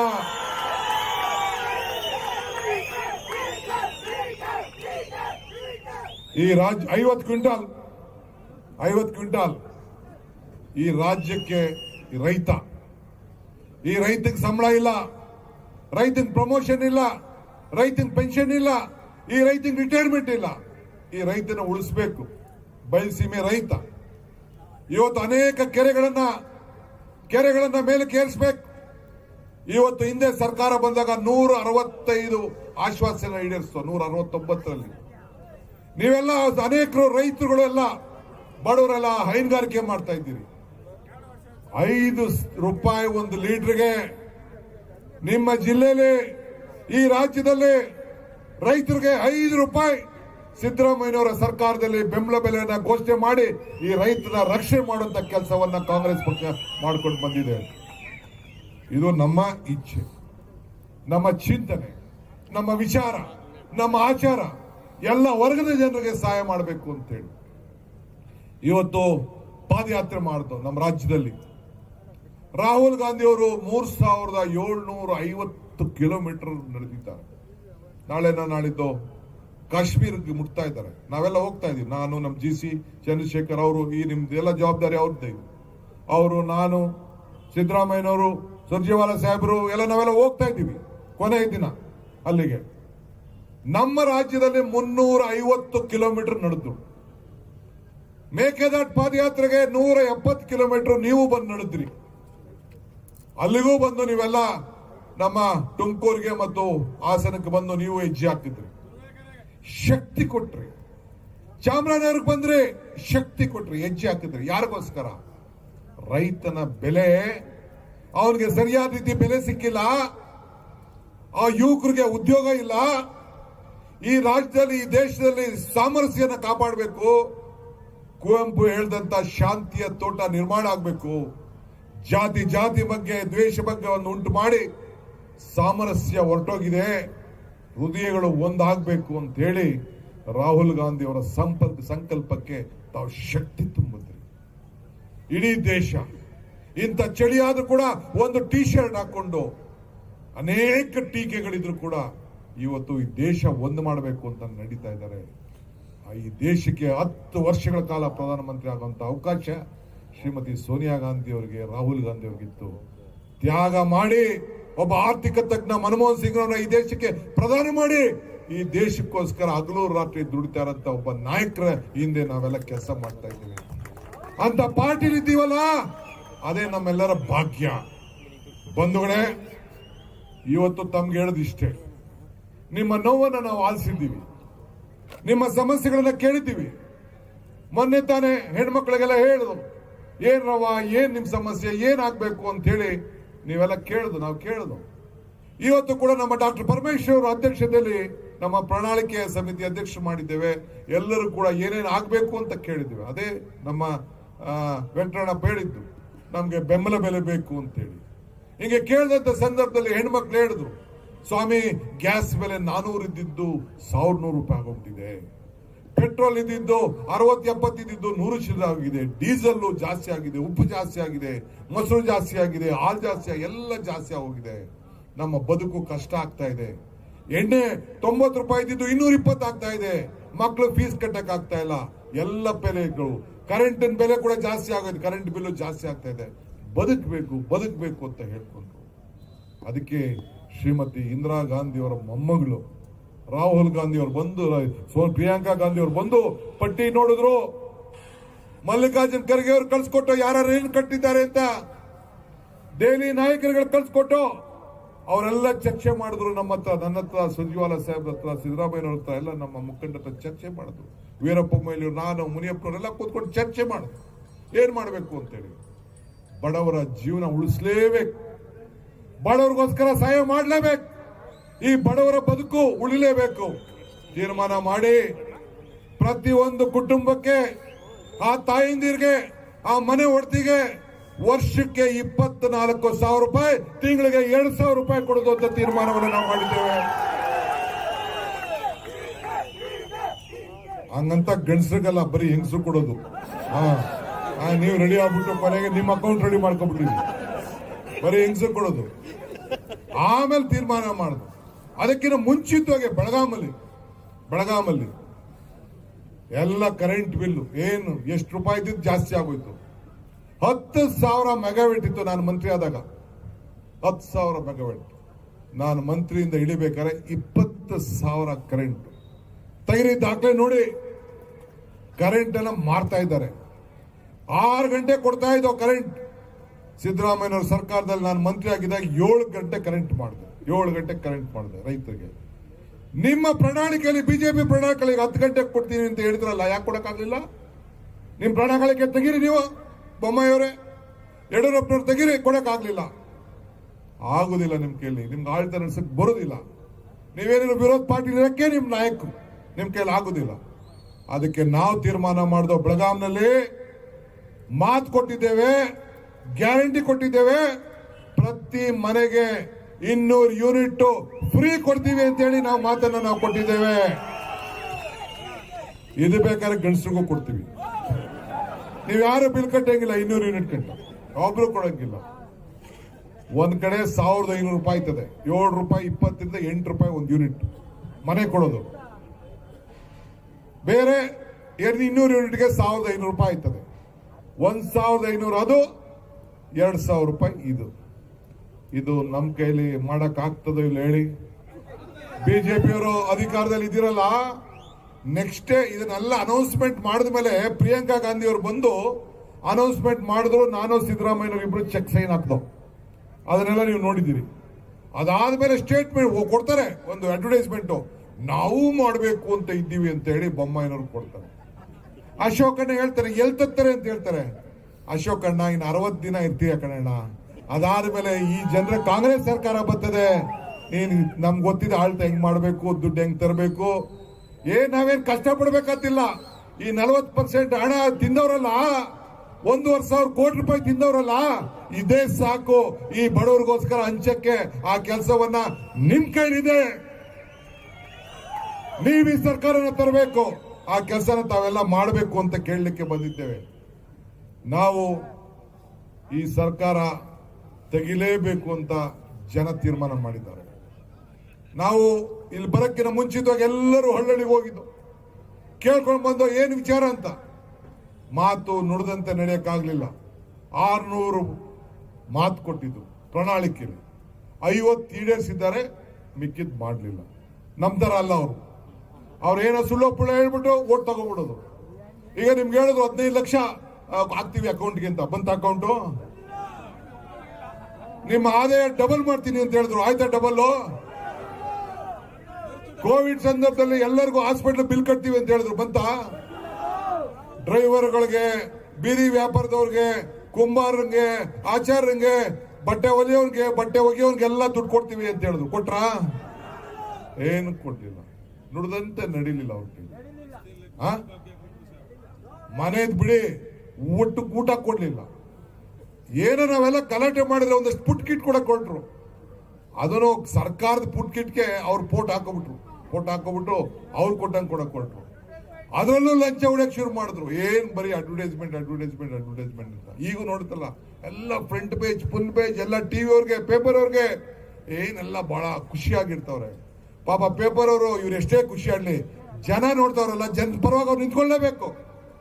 ಅವ್ರಿಗೆ ₹1 ತೋರಿಸಿದ್ರು ನಮ್ಮ 4 ಆಣೆಯವರು ತೋರಿಸವ್ರೆ. ಆ 4 ಆಣಿಲಾರು ನಿಮ್ಗೆ ಜನ ಜ್ಞಾನ ಆಗ್ತಾ ಇದೆ, ನಿಮ್ಗೆ ವಿಚಾರ ಆಗ್ತಾ ಇದೆ. ಇದನ್ನ ಜನರಿಗೆ ತಿಳಿಸ್ಬೇಕು ಅಂತೇಳಿ ಈ ಪಾಪದ ಪುರಾಣ ಅಂತೇಳಿ ಒಂದು ಪುಸ್ತಕ ಬಿಡುಗಡೆ ಮಾಡಿದ್ದೇವೆ. ಸಣ್ಣ ಪೇಪರ್. ನಮ್ಮ ಕಾರ್ಯಕರ್ತರು ನೀವೆಲ್ಲ ಹೋಗಿ ಮನೆಗೆ ಕೊಡಬೇಕು. ಇದಲ್ಲದೆ ಏನೊಂದು ಗ್ಯಾರಂಟಿ ಹೇಳಿದೀವಲ್ಲ, 200 ಯೂನಿಟ್ ₹2,000 ಅಂತ. ಅದು ಕೂಡ ಒಂದು ಚೆಕ್ ಸೈನ್ ಮಾಡಿ ಕಳ್ಸಿಕೊಡ್ತಿದೀವಿ. ನಾನು ಸಿದ್ದರಾಮಯ್ಯ ಸೇರಿ ನಾಳೆ ಮೀಟಿಂಗ್ ಕರೆದಿದ್ದೀವಿ ಬೆಂಗಳೂರಿನಲ್ಲಿ 27ನೇ ತಾರೀಕು. ಎಲ್ಲ ನಮ್ಮ ಬ್ಲಾಕ್, ಜಿಲ್ಲಾ ಕಾಂಗ್ರೆಸ್, ಯೂತ್ ಕಾಂಗ್ರೆಸ್, ಮಹಿಳಾ ಕಾಂಗ್ರೆಸ್, ಹಿಂದುಳಿದವರ್ಗ ಎಲ್ಲ ಸೇರಿ ಕಾರ್ಯಕರ್ತರು ಬೂತ್ ನ ಹಂಚ್ಕೊಂಡು ಮನೆಗೆ ಹೋಗಿ ನಮ್ಮ ಕಾಂಗ್ರೆಸ್ ಪಕ್ಷದ ಬದ್ಧತೆ, ನಮ್ಮ ಗ್ಯಾರಂಟಿ 200 ಯೂನಿಟ್ ಉಚಿತ, ₹2,000 ಖಚಿತ ಅನ್ನೋ ಮಾತನ್ನ ಹೇಳಿ ಅವ್ರಿಗೆ ಧೈರ್ಯವನ್ನು ತುಂಬುವಂತ ಕೆಲಸವನ್ನು ಮಾಡೋದು. ಬಿಜೆಪಿಯವರು ಟೀಕೆ ಮಾಡ್ತಾ ಇರ್ತಾರೆ, ಟೀಕೆ ಮಾಡಲಿ. ಟೀಕೆಗಳು ಉಳ್ಕೊಳ್ತವೆ, ಟೀಕೆಗಳು ಸಾಯ್ತವೆ. ನಾವು ಮಾಡಿದಂತ ಕೆಲಸ ಉಳಿತದೆ. ಇದು ನಾನು ಹೇಳಿದ್ದಲ್ಲ, ಕುವೆಂಪು ಅವರು ಹೇಳಿದ್ದು. ಕುವೆಂಪು ಕರ್ನಾಟಕ ರಚನೆ ಆಗ್ಬೇಕು. ನಾವು ಸತ್ತರ ಮೇಲೆ ನಾವು ಮಾಡಿದಂತ ಕೆಲಸ ಬದುಕಿರಬೇಕು. ಇವತ್ತು ದೇವರಾಜ ಅರಸರು ಉಳೂರಿಗೆ ಭೂಮಿ, ಇಂದಿರಾ ಗಾಂಧಿ ಅವರ ಪೆನ್ಷನ್, ಸೈಟು, ಮನೆ, ನಮ್ಮ ಕಾಲದಲ್ಲಿ ಬೇಕಾದಷ್ಟು ಕಾರ್ಯಕ್ರಮ, ಆಹಾರ ಪದ್ಧತಿ ಕಾರ್ಯಕ್ರಮ, ವಿದ್ಯಾ. ಇವತ್ತು ಮೊಯ್ಲಿ ಅವರು ಇಲ್ಲಿದ್ದಾರೆ, ನಿಮ್ಮ MP ಅವರು. ಹಿಂದೆ ಅವರು MP ಆಗಿದ್ದಂತ ಸಂದರ್ಭದಲ್ಲಿ, ಇದು ಮುಖ್ಯಮಂತ್ರಿ ಆಗಿದ್ದಂತ ಸಂದರ್ಭದಲ್ಲಿ ಈ CT ಮಾಡೋದು ಅಲ್ಲಿಂದಲೇ ಪ್ರಾರಂಭ ಆಯ್ತು. 15,000 ₹12,000 ಇಂಜಿನಿಯರ್ ಸೀಟ್ ಬರಕ್ ಶುರುವಾಯಿತು. ಇದು ಕಾಂಗ್ರೆಸ್ ಪಕ್ಷದ ಕಾರ್ಯಕ್ರಮಗಳು. ಸಿದ್ದರಾಮಯ್ಯನವರ ಕಾಲದಲ್ಲಿ ಅನೇಕ ಬಾಕಿಗಳನ್ನು ಕೊಟ್ಟಿದ್ದೇವೆ. ಹಿಂದೆ ದೇವರಾಜ ಅರಸರ ಕಾಲದಲ್ಲಿ, ಬಂಗಾರಪ್ಪನವ್ರ ಕಾಲದಲ್ಲಿ ಅನೇಕ ಭಾಗ್ಯಗಳನ್ನೆಲ್ಲ ನಾವು ಕೊಟ್ಟಿದ್ದೇವೆ. ಉಚಿತ ಕರೆಂಟ್ ಅಲ್ಲಿಂದ ಪ್ರಾರಂಭ ಆಯಿತು. ಮಕ್ಕಳಿಗೆ ಬಿಸಿ ಊಟ ಕಾರ್ಯಕ್ರಮ ಆಯಿತು, ಹೆಣ್ಮಕ್ಳಿಗೆ ಶ್ರೀಶಕ್ತಿ ಕಾರ್ಯಕ್ರಮ ಆಯಿತು, ಆಶಾ ಕಾರ್ಯಕರ್ತರಿಗೆ ಅಂಗನವಾಡಿ ಕಾರ್ಯಕ್ರಮ. ಇವೆಲ್ಲ ಕೂಡ ಕಾಂಗ್ರೆಸ್ ಪಕ್ಷದ ಕಾರ್ಯಕ್ರಮ. ಬಿಜೆಪಿ ಅವ್ರದ್ದು ಏನಾದ್ರು ಒಂದಿದೆಯಾ ಇಂಥದ್ದು? ಒಂದ್ಸತಿ ಸೈಕಲ್ಲು, ಒಂದ್ ಸೀರೆ, ಅದು ಬಿಟ್ರೆ ಏನಾರು ಇದೆಯೇನ್ರಿ? ಒಂದೇನಾರು ಇದೆಯಾ? ಇವತ್ತು 3.5 ವರ್ಷ ಅಧಿಕಾರದಲ್ಲಿ ಇದ್ದಾರಲ್ಲ, ನಿಮ್ಮ ಜೀವನ ಬದಲಾವಣೆ ಆಗಿರೋಂತ ಒಂದು ಕಾರ್ಯಕ್ರಮ ಏನಾರು ಇದೆಯಾ? ಏನು ಇಲ್ಲ. ಸೈಕಲ್ ಕೆಲಸ ಮಾಡ್ತಾರಂತ ಏನಿಲ್ಲ. ಅವ್ರು ಏನಾರು ಮಾಡ್ಕೊಳ್ಳಿರಿ, ನೀವು ಯಾಮಾರಕ್ಕೆ ಹೋಗ್ಬೇಡಿ, ನಾಳೆ ಗೀಳೆ ಅಂತ ಯೋಚನೆ ಮಾಡಕ್ ಹೋಗ್ಬೇಡಿ. ಹಿಂದೆ ಶಬ್ದ ಮಾಡ್ಬಿಟ್ಟು ಹೋಗ್ಬೇಕು. 4ಕ್ಕೆ 4 ಕೂಡ ಕಾಂಗ್ರೆಸ್ MLAಗಳನ್ನ ಈ ಜಿಲ್ಲೆಯಲ್ಲಿ ಮಾಡಿ ಅವ್ರನ್ನ ವಿಧಾನಸೌಧಕ್ಕೆ ಕಳಿಸ್ಬೇಕು. ನಾವು ವಿಧಾನಸೌಧದಲ್ಲಿ ಕೂತ್ಕೊಂಡು ನಿಮ್ಮ ಸೇವೆಯನ್ನ ಬಹಳ ಪ್ರಾಮಾಣಿಕವಾಗಿ, ನಿಷ್ಠೆಯನ್ನ ಇವತ್ತು ನಾವು ಮಾಡ್ತೇವೆ. ಇವತ್ತೇನು ನಾನು ನುಡಿದಿದ್ದೇನೆ, ಆ ನುಡಿದನ್ನ ನಾನು ಉಳಿಸ್ಕೊಳ್ಳಿಲ್ಲ ಅಂದ್ರೆ ರಾಜಕಾರಣದಿಂದ ನಿವೃತ್ತಿ ಆಗ್ತೇವೆ ಅನ್ನೋ ಮಾತನ್ನ ಈ ಸಂದರ್ಭದಲ್ಲಿ ಹೇಳಲಿಕ್ಕೆ ನಾನು ಬಯಸ್ತಾ ಇದ್ದೇನೆ. ಇದು ಕಾಂಗ್ರೆಸ್ ಪಕ್ಷದ ಬದ್ಧತೆ, ಕಾಂಗ್ರೆಸ್ ಪಕ್ಷದ ಇಚ್ಛೆ, ಕಾಂಗ್ರೆಸ್ನ ಕಾರ್ಯಕ್ರಮ. ಬಂಧುಗಳೇ, ಬಹಳ ವಿಚಾರಗಳಿದೆ. ಇನ್ನ ನಾನು ಎಲ್ಲಾ ತಾಲೂಕಿಗೂ ಭೇಟಿ ಕೊಡ್ತೀನಿ. ದಕ್ಷಿಣ ಕರ್ನಾಟಕದಲ್ಲಿ ಸಿದ್ದರಾಮಯ್ಯನವರು ಉತ್ತರ ಕರ್ನಾಟಕಕ್ಕೆ ಹೋಗ್ತಾರೆ. ಈಗ ಇನ್ನೊಂದಷ್ಟು ಜನ ಮುಗಿಸ್ಕೊಂಡು ಇಲ್ಲಿ ದೊಡ್ಡಬಳ್ಳಾಪುರ ಬಿಟ್ಟು ಮಿಕ್ಕಿದ ಕಡೆ ಎಲ್ಲ ಬರ್ತೀನಿ ನಾನು. ದೊಡ್ಡಬಳ್ಳಾಪುರ ಲಾಸ್ಟ್ ಅಲ್ಲಿ ತಿರ್ಗಾ ಬರ್ತೀನಿ ನಾನು. ಅವರು ಲಾಸ್ಟ್ ಅಲ್ಲಿ ಇಲ್ಲಿ ಒಂದು ರೌಂಡ್ ಬರ್ತಾರೆ. ಬಂದು ಅಷ್ಟರೊಳಗೆ ನೀವು ಮನೆಗೆ ಹೋಗಿ ಪಾಂಪ್ಲೆಟ್ ನ ಮನೆಗೂ ಕೊಟ್ಟು ಜನರಿಗೆ ಜಾಗೃತಿ ಮೂಡಿಸಬೇಕು. ಅವ್ರಿಗೆ ಗೊತ್ತಾಗಬೇಕು ಕಾಂಗ್ರೆಸ್ ಪಕ್ಷ ಇಂಥ ತೀರ್ಮಾನ ಮಾಡಿದೆ, ಬಿಜೆಪಿಯಿಂದ ನಮ್ಮ ಬದುಕು ಕಷ್ಟ ಆಗಿದೆ, ಬೆಲೆ ಏರಿಕೆ, ಪೆಟ್ರೋಲ್, ಬೇಳೆ, ಡೀಸೆಲ್, ಗ್ಯಾಸು, ತರಕಾರಿ ಎಲ್ಲ ಪದಾರ್ಥಗಳು ಜಾಸ್ತಿ ಆಗಿದೆ. ಅದಕ್ಕೋಸ್ಕರ ಸಿದ್ದರಾಮಯ್ಯನವರು, ಡಿ.ಕೆ. ಶಿವಕುಮಾರ್ ಅವರು, ಮುನಿಯಪ್ಪನವರು, ವೀರಪ್ಪ ಮೊಯ್ಲಿಯವರು, ವೆಂಕಟರಮಣಪ್ಪನವರು, ಬಚ್ಚೇಗೌಡರು ಇವರೆಲ್ಲ ಸೇರಿ ನಮ್ಮ ಕೈಯನ್ನ ಹಿಡಿಲಿಕ್ಕೋಸ್ಕರ ಬಂದಿದ್ದಾರೆ, ನಮಗೆ ಸಹಾಯ ಮಾಡಲಿಕ್ಕೆ ಬಂದಿದ್ದಾರೆ ಅಂತೇಳಿ. ಇವತ್ತು ಬಹಳ ಜನ, ಒಂದು ಇತಿಹಾಸ ಇದೆ, ನಮ್ಮ ಜೊತೆ ಸೇವೆ ಮಾಡಿದಂತ ಬಹಳ ನಾಯಕರುಗಳೆಲ್ಲ ಕೂಡ ಕೂತಿದ್ದಾರೆ. ನಾನು ಬಂದ ತಕ್ಷಣ ನೋಡಿದೆ, ನಮ್ಮ ಆರ್ ಜಿ ವೆಂಕಟಾಚಲ, ನಮ್ಮ ಇವರು ಎಲ್ಲ ಇದ್ರು, ನಮ್ಮ ಅಂಜನಮೂರ್ತಿ ಇದ್ರು, ನಾವೆಲ್ಲ ಜೊತೆಗೆ ಶಾಸಕರಾಗಿದ್ದವರು. ನಾನು ಆರ್ ಜಿ ವೆಂಕಟಾಚಲ 35 ವರ್ಷದಿಂದ ಜಿಲ್ಲಾ ಪಂಚಾಯಿತಿಯ ಮೆಂಬರ್ ಆಗಿದ್ದೆ. ನಮ್ಮ ಉಪಾಧ್ಯಕ್ಷರಾಗಿದ್ರು. ಅವರು ಕೂಡ ನಮ್ಮ ಜೊತೆಲಿ ಶಾಸಕರ ಕೆಲಸ ಮಾಡಿದವರು. ಅಂಜನಮೂರ್ತಿ ಶಾಸಕರ ಕೆಲಸ ಮಾಡಿದವರು, ಮಂತ್ರಿ ಕೆಲಸ ಮಾಡಿದ್ರು. ಇವೆಲ್ಲ ಈ ಜಿಲ್ಲೆಗೋಸ್ಕರ ದುಡಿದವರು. ನಮ್ದು ಸತ್ಯನಾರಾಯಣಗೌಡ ಇದ್ದಾರೆ, ಜಿಲ್ಲಾ ಅಧ್ಯಕ್ಷರಾಗಿದ್ದು, ವಾಪಸ್ ಬಿಜೆಪಿಗೆ ಹೋಗಿ ವಾಪಸ್ ಬಂದ್ರು. ದಳ ಕೊಂಡೋಗಿರೋ ಬಿಜೆಪಿ ಕೊಂಡೋಗಿರೋ ಅವ್ರ ಹೆಂಗಸರು ನಾನು ಮೆಂಬರ್ ಜೊತೆಲಿ 20 ಜನ ಆಲೆ ಸಾಯಂಕಾಲ ಸೇರ್ಪಡೆ ಆಗಿದ್ದಾರಂತೆ. ಸೊ ಹಂಗೆ ಕಾಂಗ್ರೆಸ್ ಪಕ್ಷ ಇನ್ನ ಹಳ್ಳಿ ನೀವು ಸೇರಿಸ್ಕೊಳ್ಳುವಂತ ಕೆಲಸ ನೀವೆಲ್ಲ ಮಾಡಬೇಕು. ವೆಂಕಟರಮಣಪ್ಪನವರು ಈಗ ಒಂದು ಪುಸ್ತಕ ಬೇರೆ ಬಿಡುಗಡೆ ಮಾಡವ್ರೆ, ಮಾಡದಂತದೆಲ್ಲ ಫೋಟೋ ಹಾಕ್ಬಿಟ್ಟು. ಏನ್ ನಿನ್ ಮೇಲೆ ನಂಬಿಕೆ ಇದೆಯಪ್ಪ, ಎಲ್ಲ ಕಣ್ಣಲ್ಲಿ ನೋಡ್ತಾ ಇದೀವಿ, ಒಳ್ಳೆ ಕೆಲಸ ಮಾಡಿದ್ದಾರೆ, ನಾವೇನಿಲ್ಲ ಅಂತ ನಾವ್ ಹೇಳ್ತಾ ಇಲ್ಲ. ಸೊ ಎಲ್ಲರೂ ಒಟ್ಟಿಗೆ ತೆಗೆದುಕೊಂಡು ಕೆಲಸ ಮಾಡಬೇಕು. ನಮ್ಮ ಶರತ್ ಬಚ್ಚೇಗೌಡರು ಕೂಡ ಬಹಳ ನಿಷ್ಠವಾದಂತ ಒಬ್ಬ ಯುವಕ, ಇಡೀ ರಾಜ್ಯಕ್ಕೆ ಒಬ್ಬ ಮಾದರಿ ನಮ್ಮ ಶರತ್ ಬಚ್ಚೇಗೌಡರು. ಅವರು ಕೂಡ ಉತ್ತಮವಾಗಿ ಕೆಲಸವನ್ನ ಮಾಡ್ತಾ ಇದ್ದಾರೆ. ಇಡೀ ಕಾಂಗ್ರೆಸ್ ಪಕ್ಷ ನೆಲಮಂಗಲ ಮತ್ತು ದೇವನಹಳ್ಳಿಯಲ್ಲಿ ಯಾರಿಗೆ ಟಿಕೆಟ್ ಕೊಡ್ಲಿ, ನಿಮ್ಮ ಅಭ್ಯರ್ಥಿ ಈ ಹಸ್ತ, ನಿಮ್ಮ ಅಭ್ಯರ್ಥಿ ಈ ಡಿ.ಕೆ. ಶಿವಕುಮಾರ್, ನಿಮ್ಮ ಅಭ್ಯರ್ಥಿ ಈ ಸಿದ್ದರಾಮಯ್ಯ, ನಿಮ್ಮ ಅಭ್ಯರ್ಥಿ ವೀರಪ್ಪ ಮೊಯ್ಲಿ, ನಿಮ್ಮ ಅಭ್ಯರ್ಥಿ ಮಲ್ಲಿಕಾರ್ಜುನ್ ಖರ್ಗೆ, ಇದನ್ನು ಗಮನದಲ್ಲಿ ಇಟ್ಕೊಂಡು ತಾವು ಆಶೀರ್ವಾದ ಮಾಡಬೇಕು ಅಂತ ಹೇಳ್ತಾ ಪ್ರಾರ್ಥಿಸಿ ನನ್ನ ಮಾತನ್ನು ಮುಗಿಸ್ತೇನೆ. ಜೈ ಹಿಂದ್, ಜೈ ಕರ್ನಾಟಕ ಮಾತು.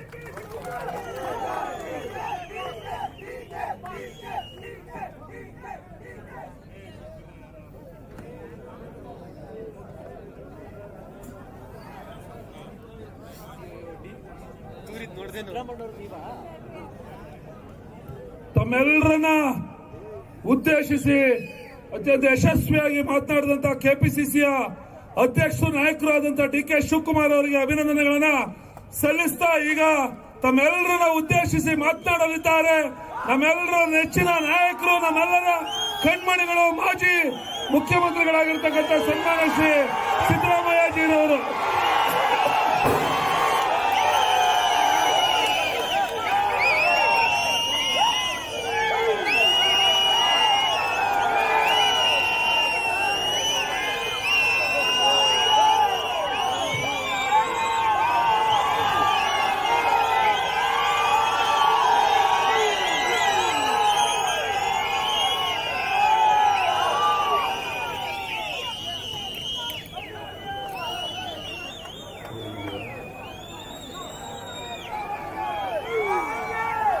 Okay.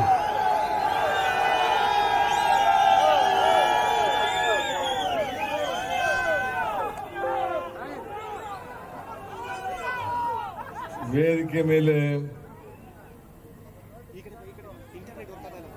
ಆಸೀನರಾಗಿರ್ತಕ್ಕಂಥ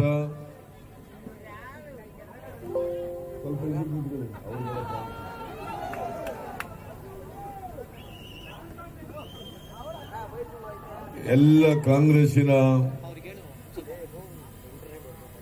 ನಾಯಕರುಗಳೇ, ಬೆಂಗಳೂರು ಗ್ರಾಮಾಂತರ ಜಿಲ್ಲೆಯ ಎಲ್ಲ ಶಾಸಕ ಮಿತ್ರರೇ, ಮಾಜಿ ಶಾಸಕರುಗಳೇ, ಮಾಜಿ ಲೋಕಸಭಾ ಸದಸ್ಯರೇ, ಜಿಲ್ಲಾ ಕಾಂಗ್ರೆಸ್ಸಿನ ಅಧ್ಯಕ್ಷರೇ, ಎಲ್ಲ ಮುಂಚೂಣಿ ಘಟಕಗಳ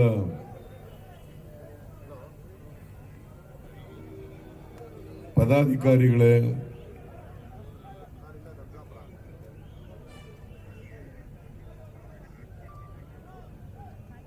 ಎಲ್ಲ ಬ್ಲಾಕ್ ಸಮಿತಿಯ ಅಧ್ಯಕ್ಷರುಗಳೇ,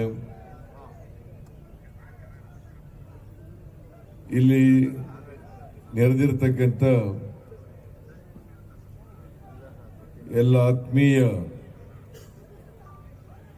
ಕಾರ್ಯಕರ್ತ ಬಂಧುಗಳೇ, ತಾಯಂದಿರೇ, ಮಾಧ್ಯಮದ ಎಲ್ಲ ಗೆಳೆಯರೇ,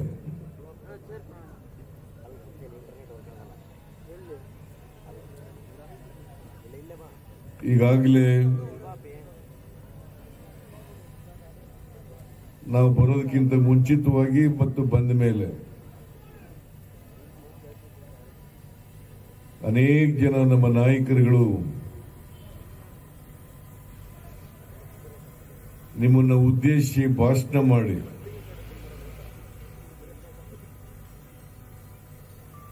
ಪ್ರಜಾಧ್ವನಿ ಯಾತ್ರೆಯ ಬಗ್ಗೆ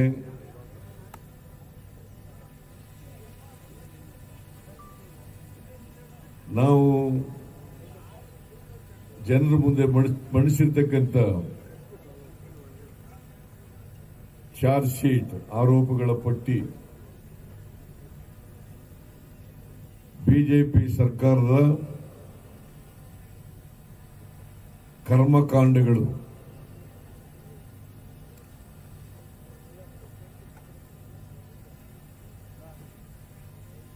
ಇದಕ್ಕೆ ನಾವು ಹೆಸರಿಟ್ಟಿರ್ತಕ್ಕಂಥದ್ದು ಬಿಜೆಪಿ ಸರ್ಕಾರದ ಪಾಪದ ಪುರಾಣ.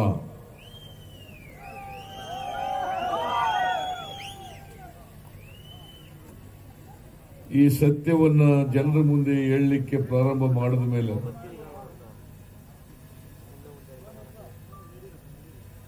ಬಿಜೆಪಿಯವರು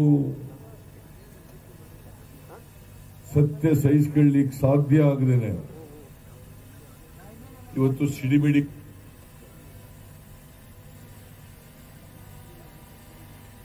ನಮ್ಮ ಮೇಲೆ ಸುಳ್ಳನ್ನ ಹೇಳಲಿಕ್ಕೆ ಪ್ರಾರಂಭ ಮಾಡಿದ್ದಾರೆ. ಸುಳ್ಳು ಆರೋಪಗಳನ್ನು ಮಾಡಲಿಕ್ಕೆ ಪ್ರಾರಂಭ ಮಾಡಿದ್ದಾರೆ. ಇಂದಿನ ಸರ್ಕಾರದಲ್ಲಿ, ಸಿದ್ದರಾಮಯ್ಯನವರ ಸರ್ಕಾರದಲ್ಲಿ ಭ್ರಷ್ಟಾಚಾರ ನಡೆದಿತ್ತು. ಕಾಂಗ್ರೆಸ್ ಭ್ರಷ್ಟಾಚಾರದ ಗಂಗೋತ್ರಿ ಅಂತೆಲ್ಲ ಸುಳ್ಳು ಹೇಳ್ತಾ ಇದ್ದಾರೆ.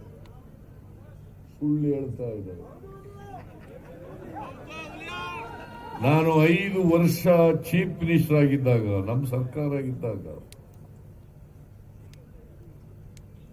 ಬಿಜೆಪಿಯವರು ಅಧಿಕೃತ ವಿರೋಧ ಪಕ್ಷದಲ್ಲಿದ್ದರು.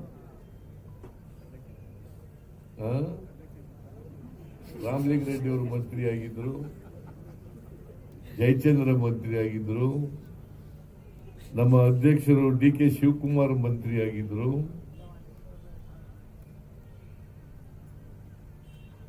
ಮೂವತ್ನಾಲ್ಕು ಜನ ಮಂತ್ರಿಗಳಿದ್ದವು.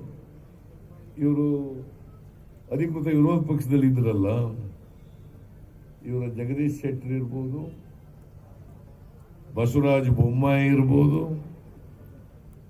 ಒಂದು ದಿನ ಒಂದು ಈ ಇಶ್ಯೂನ ರೈಸ್ ಮಾಡಲಿಕ್ಕೆ ಆಗಲಿಲ್ಲ. 5 ವರ್ಷಗಳ ಕಾಲ ಹಾಗೇನು ಕಡುಬು ಸಿಕ್ಕಾಕೊಂಡಿದ್ರ?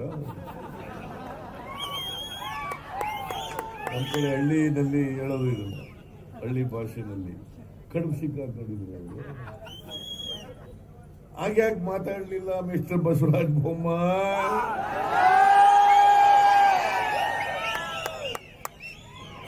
ಈಗ ನಿಮ್ಮ ಪಕ್ಕದ ಕಾನ್ಸ್ಟಿಟ್ಯೂನ್ಸಿ ಚಿಕ್ಕಬಳ್ಳಾಪುರದವ್ರ ಕೈಲಿ ಪಾಪ ನಮ್ಮಿಂದ ನಮ್ಮಲ್ಲೇ ಇದ್ದು ಓಡೋಗಿರೋದು ಅಲ್ಲಿಗೆ ಗಿರಾಕಿ.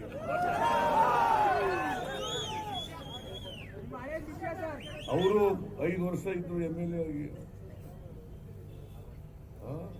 ಅಲ್ಲ, 5 ವರ್ಷ ಆಮೇಲೆ ನಾವು ಮುಖ್ಯಮಂತ್ರಿ ಆಗಿರುವಾಗ, ಆಮೇಲೆ 1 ವರ್ಷ 2 ತಿಂಗಳಿದ್ರು. ಓಡೋಗಿರೋದು ಗಿರಾಕಿ.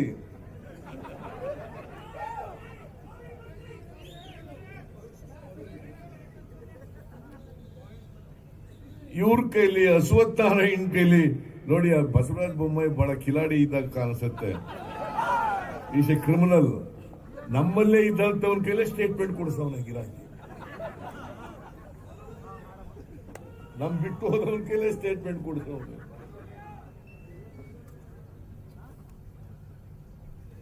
ಈಗ ಸುಳ್ಳನ್ನ ಹೇಳಲಿಕ್ಕೆ ಪ್ರಾರಂಭ ಮಾಡಿದ್ದಾರೆ. ಇವ್ರು ಹೆಂಗೆ ಅಂತಂದ್ರೆ, ಬಸವರಾಜ ಬೊಮ್ಮಾಯಿ ಮತ್ತು ಅವರ ಮಂತ್ರಿಮಂಡಲದ ಸದಸ್ಯರುಗಳು ಹೆಂಗೆ ಅಂತಂದ್ರೆ, ನಾವೆಲ್ಲ ಓದಿದ್ದ ಅಲಿಬಾಬಾ ಮತ್ತು 40 ಮಂದಿ ಕಳ್ಳರು ಅಂತ. ಅಲಿಬಾಬಾ ಅವ್ರ ಚಾಲೇಶ್ ಚೋ, ಇವರು ನಮ್ಮ ಬಗ್ಗೆ ಮಾತಾಡ್ಲಿಕ್ಕೆ ಶುರು ಮಾಡಿದಾರಲ್ಲ, ಭೂತದ ಬಾಯಿನಲ್ಲಿ ಮಂತ್ರ ಹೇಳ್ಸಕ್ ಶುರು ಮಾಡಿಸಿದಾರಲ್ಲ. ನೀವು ಇದಕ್ಕೆ ತಕ್ಕ ಪಾಠ ಕಲಿಸ್ಬೇಕು ಬೇಡ? ತಕ್ಕ ಪಾಠ ಕಲಿಸ್ಬೇಕ ಬೇಡ? ಮುಂದೆ ಬರ್ತಕ್ಕಂಥ ವಿಧಾನಸಭೆಯಲ್ಲಿ ನಿಮಗೊಂದು ಅವಕಾಶ ಬಂದಿದೆ. ಈ ಅವಕಾಶವನ್ನು ಉಪಯೋಗಿಸಿಕೊಂಡು ಬೆಂಗಳೂರು ಗ್ರಾಮಾಂತರ ಜಿಲ್ಲೆಯಲ್ಲಿ ಬಿಜೆಪಿಯವರನ್ನ ಸೋಲಿಸಿ, ಜೆಡಿಎಸ್ ಅವರನ್ನ ಸೋಲಿಸಿ 4ಕ್ಕೆ 4 ಸ್ಥಾನಗಳನ್ನ ತರ್ತಕ್ಕಂಥ ತೀರ್ಮಾನವನ್ನ ನೀವು ಮಾಡಿದ್ರೆ ಇವರಿಗೆ ಪಾಠ ಕಲಿಸಿದಾಗ ಆಗ್ತದೆ. ಬಿಜೆಪಿಯವರಿಗೆ, ಜೆಡಿಎಸ್ನವರಿಗೆ. ಜೆಡಿಎಸ್ನವ್ರಿಗೂ ಬಿಜೆಪಿಯವ್ರಿಗೂ ಏನು ವ್ಯತ್ಯಾಸ ಏನಿಲ್ಲ. ಆ ಜೆಡಿಎಸ್ನವ್ರು ಅವ್ರೇನು ಸ್ವಂತ ಶಕ್ತಿ ಮೇಲೆ ಅಧಿಕಾರಕ್ಕೆ ಬರೋರಲ್ಲ. ಯಾರು ಗೆಲ್ತಾರೆ ಅವ್ರು ಮಾಲೆ ಹಿಡ್ಕೊಂಡು ಕಾಂಗ್ರೆಸ್ ಗೆದ್ರೆ ಕಾಂಗ್ರೆಸ್ ಬಾಲ, ಬಿಜೆಪಿ ಗೆದ್ರೆ ಬಿಜೆಪಿ ಬಾಲ, ಗೆದ್ದೆತ್ತನ ಬಾಲ ಹಿಡಿಯೋರು. ನಿಮ್ ಕಡೆ ಗಾದೆ ಇದೆಯಲ್ಲ, ಗೆದ್ದೆತ್ತನ ಬಾಲ ಹಿಡಿಯೋರು. ಕುಮಾರಸ್ವಾಮಿ ಎಲ್ಲ ಕಡೆ ಪಂಚರತ್ನ ಯಾತ್ರೆ ಮಾಡ್ತೀನಿ. ಪಂಚರತ್ನ: ಶಿಕ್ಷಣ, ಆರೋಗ್ಯ, ಗ್ರಾಮೀಣ ಅಭಿವೃದ್ಧಿ. ಮಿಸ್ಟರ್ ಕುಮಾರಸ್ವಾಮಿ 2 ವರ್ಷ 10 ತಿಂಗಳು ಮುಖ್ಯಮಂತ್ರಿ ಆಗಿದ್ದೆ. ಆಗ ಪಂಚರತ್ನ ಜ್ಞಾಪಕ ಬಂದಿಲ್ವೇನಪ್ಪ? ಈಗ ಪಂಚರತ್ನ ಮಾಡ್ತಾರ. ಹೆಸರಲ್ಲಿ ಯಾರೋ ಹೇಳ್ಕೊಂಡ್ಬಿಡವ್ರೆ ಪಂಚರತ್ನ. ಅವ್ರು ನಂಬಕ್ ಹೋಗ್ಬಿಡಿ. ಎಲೆಕ್ಷನ್ ಬಂದಾಗ ಮಾತ್ರ ಪಂಚರತ್ನ. ಕಳೆದ ಚುನಾವಣೆಯಲ್ಲಿ ಅವರು 37 ಸ್ಥಾನಗಳಿದ್ರು ಕೂಡ, ನಾವು 80 ಸ್ಥಾನಗಳಿದ್ರು ಕೂಡ ಕುಮಾರಸ್ವಾಮಿಯನ್ನ 2018ರಲ್ಲಿ ಮುಖ್ಯಮಂತ್ರಿ ಮಾಡಿದ್ದು.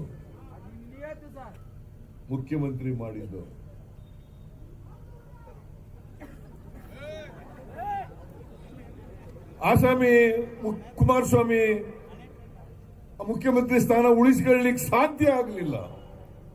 ಡಿ ಕೆ ಶಿವಕುಮಾರ್ ಹೇಳಿದ್ರು ಏನೋ ಗೊತ್ತಿಲ್ಲ.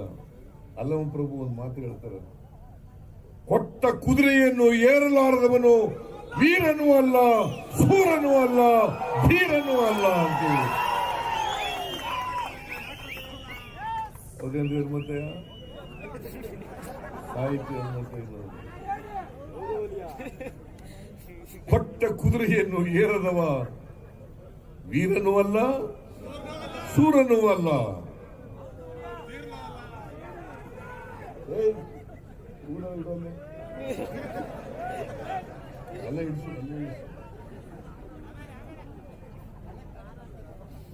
ಈ ರಾಜ್ಯಕ್ಕೇನು ಒಳ್ಳೇದಾಗಲ್ಲ.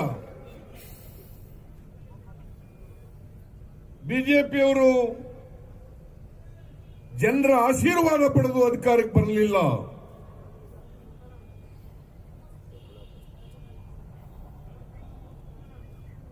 ಆಪರೇಷನ್ ಕಮಲದ ಮೂಲಕ ಕೋಟ್ಯಾಂತರ ರೂಪಾಯಿಯನ್ನು ಖರ್ಚು ಮಾಡಿ ಎಂಎಲ್ಎಗಳನ್ನ ಕೊಂಡ್ಕೊಂಡು 40% ಕಮಿಷನ್ ಅಲ್ಲಿ ದುಡ್ಡು ಹೊಡೆದಿದ್ರಲ್ಲ, ಆ ದುಡ್ಡನ್ನ ಖರ್ಚು ಮಾಡಿ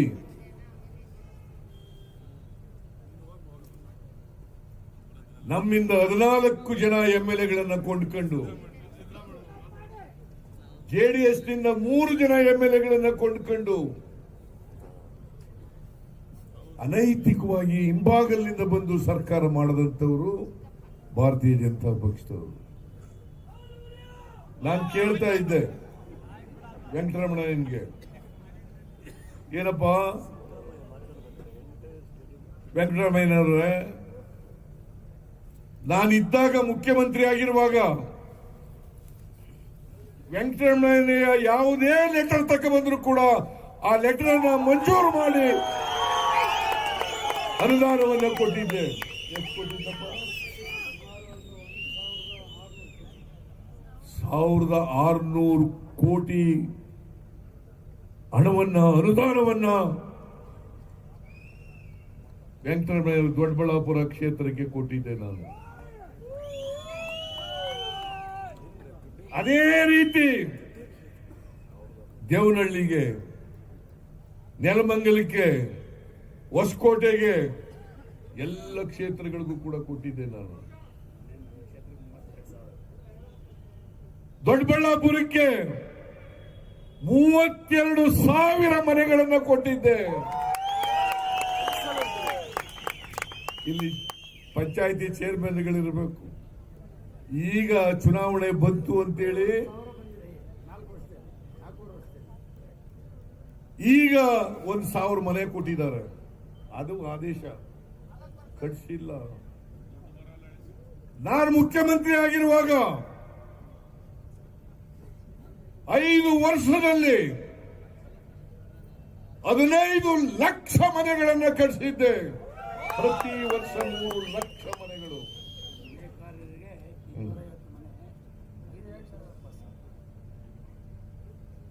ನೇಕಾರರಿಗೆ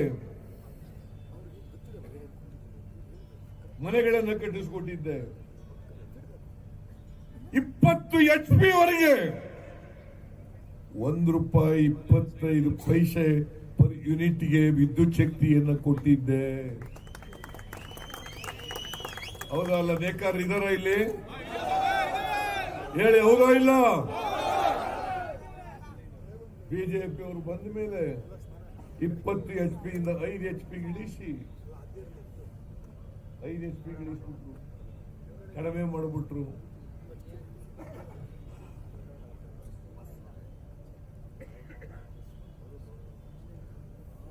ನಾವು ಅಧಿಕಾರಕ್ಕೆ ಬಂದ್ರೆ ಮತ್ತೆ ಬಂದೇ ಬರ್ತೀವಿ.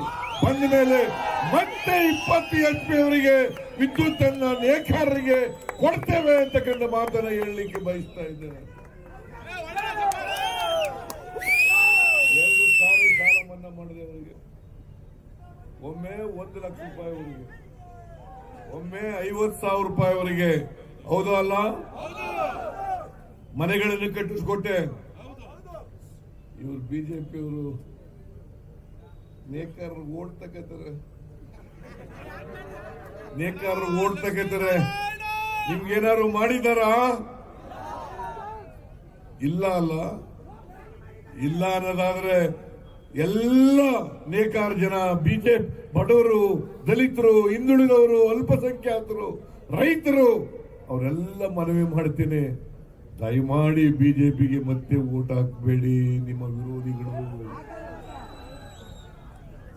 ಬೆಂಗಳೂರು ಗ್ರಾಮೀಣ, ಬೆಂಗಳೂರು ಸುತ್ತ ಇರೋದು.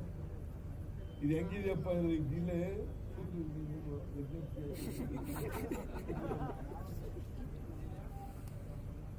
ಬೆಳಕಿನ ಕಡೆ ಕತ್ಲೆ ಇದ್ದ, ಬೆಳಕಿನ ಕೆಳಗಡೆ ಕತ್ಲೆ ಇದ್ದಾಗಿರ್ತಕ್ಕಂಥ ಜಿಲ್ಲೆ ಇದು. 2013-14ರಲ್ಲಿ ತಲಾ ಆದಾಯ 94,000 ರೂಪಾಯಿ ಇತ್ತು. 13-18ರಲ್ಲಿ ಆರ್ಥಿಕ ಸಮೀಕ್ಷೆ ನೋಡಿ ನೀವು, 1,97,000, 1,03,000 ರೂಪಾಯಿ ಜಾಸ್ತಿ ಆಯಿತು ತಲಾ ಆದಾಯ. ಬೆಂಗಳೂರು ನಗರದಲ್ಲಿ ತಲಾ ಆದಾಯ 6 ಲಕ್ಷ ರೂಪಾಯಿ. ಬೆಂಗಳೂರು ನಗರದಲ್ಲಿ 6 ಲಕ್ಷ ರೂಪಾಯಿ ಅನ್ನಭಾಗ್ಯ ಇವನು ಹೇಳ್ತಾ ಇದ್ದಾನೆ. ಈಗ ನಾನು 7 ಕೆಜಿ ಅಕ್ಕಿಯನ್ನ ಫ್ರೀ ಆಗಿ ಕೊಡ್ತಾ ಇದ್ದೆ, ಪ್ರಾರಂಭ ಮಾಡಿದೆ. ತಲಾ 7 ಕೆಜಿ ಅಕ್ಕಿ, ಈಗ ಅದನ್ನ 7 ಕೆಜಿಯಿಂದ 5 ಕೆಜಿ ಮಾಡ್ಬಿಟ್ಟಿದ್ದಾರೆ. 5 ಕೆಜಿ ಮಾಡ್ಬಿಟ್ಟಿದ್ದಾರೆ. ಯಾಕಪ್ಪ ಬಸವರಾಜ ಬೊಮ್ಮಾಯಿ? ಯಾರ ಅಪ್ಪನ ಮನೆ ದುಡ್ಡು? ಅದು ಸರ್ಕಾರ ದುಡ್ಡು, ನಿಮ್ಮ ಅಪ್ಪಂದು ಅಲ್ಲ, ನಮ್ಮ ಅಪ್ಪಂದು ಅಲ್ಲ, ಜನರ ದುಡ್ಡು, ಜನರ ಬೆವರಿಂದ ಬರ್ತಕ್ಕಂಥ ತೆರಿಗೆ ಹಣದಿಂದ ಬರ್ತಕ್ಕಂಥ ದುಡ್ಡು. ಆ ದುಡ್ಡಿನಲ್ಲಿ ಕೂಡ ಹೊಟ್ಟೆ ಉರಿ ಹಾಕಪ್ಪ. ನಾನು ಇವತ್ತು ಹೇಳ್ತೇನೆ, ಕಾಂಗ್ರೆಸ್ ಪಕ್ಷದಿಂದ ಭರವಸೆಯನ್ನು ಕೊಡ್ತೇವೆ. ನಾವು ಅಧಿಕಾರಕ್ಕೆ ಬಂದ್ರೆ 7 ಕೆಜಿ ಅಲ್ಲ 10 ಕೆಜಿ ಅಕ್ಕಿಯನ್ನ ಬಡವರಿಗೆ ಕೊಡ್ತೇವೆ. 10 ಕೆಜಿ ಅಕ್ಕಿಯನ್ನು ಬಡವರಿಗೆ ಕೊಡ್ತೇವೆ. ಬೇಕೋ ಬೇಡ? ಬೇಕೋ ಬೇಡ? 10 ಕೆಜಿ ಅಕ್ಕಿ ಕೊಡ್ತೀವಿ.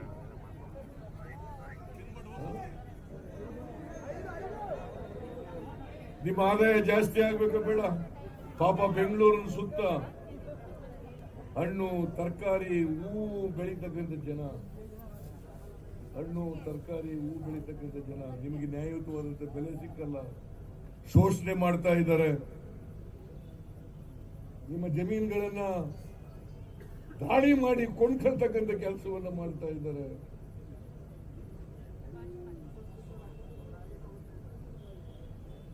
ವೆಂಕಟರಮಣ ಹೇಳಿದ್ರು, ನಮ್ಮ ಭಾಗದಲ್ಲಿ ರಾಗಿ ಬೆಳೀತಾ ಇದ್ದಾರೆ. ನಿಮ್ ಕಾಲದಲ್ಲಿ 50 ಕ್ವಿಂಟಾಲ್ ರಾಗಿಯನ್ನ ಕೊಂಡ್ಕೊತಾ ಇದ್ರು. MSP ರೇಟ್ನಲ್ಲಿ 50 quintal. ಈಗ ಅದನ್ನ 20 ಕ್ವಿಂಟಾಲ್ ಗಿಳಿಸ್ಬಿಟ್ಟಿದ್ದಾರೆ ಬಿಜೆಪಿ.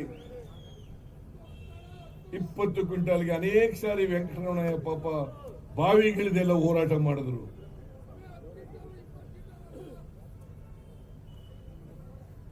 ಬಾವಿಗಳಿದೆಲ್ಲ ಹೋರಾಟ ಮಾಡಿದ್ರು. ಶರತ್ ಬಚ್ಚೇಗೌಡ ಬಾವಿಗಿಳಿದು ಹೋರಾಟ ಮಾಡಿದ್ರು. ರಂಗನಾಥ್ ಬಾವಿಗಿಳಿದು ಹೋರಾಟ ಮಾಡಿದ್ರು. ಕುಣಿಗಲ್ ಶಾಸಕ 50 ಕ್ವಿಂಟಾಲ್ ತಗೊಳ್ರಿ, ನಮ್ಮ ರೈತರು ಕಷ್ಟದಲ್ಲಿದ್ದಾರೆ, 50 ಕ್ವಿಂಟಾಲ್ ತಗೊಳ್ರಿ, ಹಿಂದಿನ ಸರ್ಕಾರ ಕಾಂಗ್ರೆಸ್ ಸರ್ಕಾರ ತಗೋತಾ ಇದ್ದು ತಗೊಳ್ರಿ ಅಂತ ಹೇಳಿದ್ರು. ತಗೊಳ್ಳಿಲ್ಲ, ಅವ್ರಿಗೆ ಕಿವಿಗೆ ಹಾಕೊಳ್ಳಲಿಲ್ಲ. ನಾವು ಅಧಿಕಾರಕ್ಕೆ ಬಂದ ಮೇಲೆ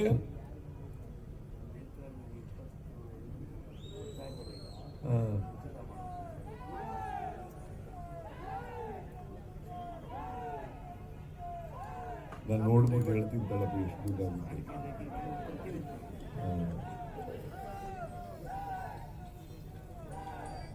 ನಾವು ಅಧಿಕಾರಕ್ಕೆ ಬಂದ್ರೆ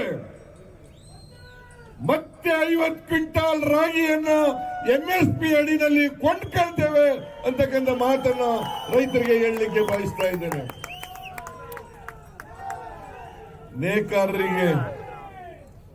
ನೇಕಾರರಿಗೆ ಅವರ ಮಗ್ಗಗಳಿಗೆ ಉಪಯೋಗಿಸ್ತಕ್ಕಂಥ ವಿದ್ಯುತ್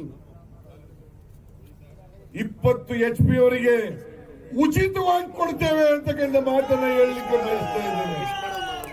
ಉಚಿತ ಹೇಗೂ ಪ್ರತಿ ಮನೆಗೆ 200 ಯೂನಿಟ್ ವರೆಗೆ ಫ್ರೀಯಾಗಿ ಕೊಡ್ತೀವಿ ಅಂತ ಈಗಾಗಲೇ ಘೋಷಣೆ ಮಾಡಿದ್ದೀವಿ. 200 ಯೂನಿಟ್ ವರೆಗೆ ಫ್ರೀಯಾಗಿ ಕೊಡ್ತೀವಿ ಅಂತ ಘೋಷಣೆ ಮಾಡಿದ್ದೀವಿ. ನೀವು ಮಗ್ಗಗಳಿಗೆ ಉಪಯೋಗಿಸ್ತಕ್ಕಂಥ ವಿದ್ಯುತ್ತಿಗೆ 20 HP ವರೆಗೆ 1 ಪೈಸೆನೂ ಕೂಡ ಕಟ್ಟಬಾರದು ಅಂತೇಳಿ ತೀರ್ಮಾನ ಮಾಡ್ತೇವೆ ಅಂತಕ್ಕಂಥ ಮಾತು ಹೇಳಲಿಕ್ಕೆ ಬಯಸ್ತಾ ಇದ್ದೇನೆ. ನಮ್ಮ ಪ್ರಣಾಳಿಕೆಯಲ್ಲಿ ಘೋಷಣೆ ಮಾಡ್ತೀವಿ ಅದನ್ನು.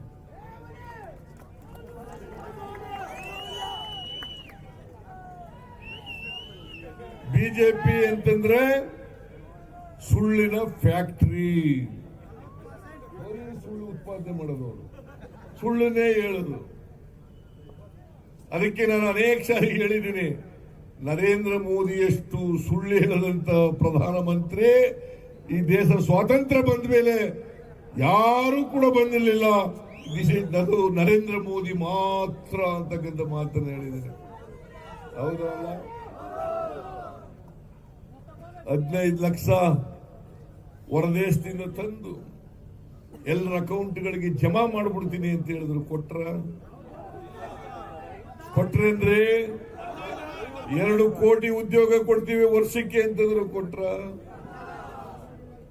ಅಚ್ಚೇ ದಿನ ಹೆಂಗೆ ಅಂತಂದ್ರು. ಬಂತ ನಕ್ಕಾವುಂಗ ನಕ್ಕಾನೆ ದುಂಗ ಅಂದ್ರು. ಆಯ್ತಾ? ರೈತರ ಆದಾಯವನ್ನ ದುಪ್ಪಟ್ಟು ಮಾಡ್ತೀನಿ ಅಂತ ಹೇಳಿದ್ರು. ಆಯ್ತಾ?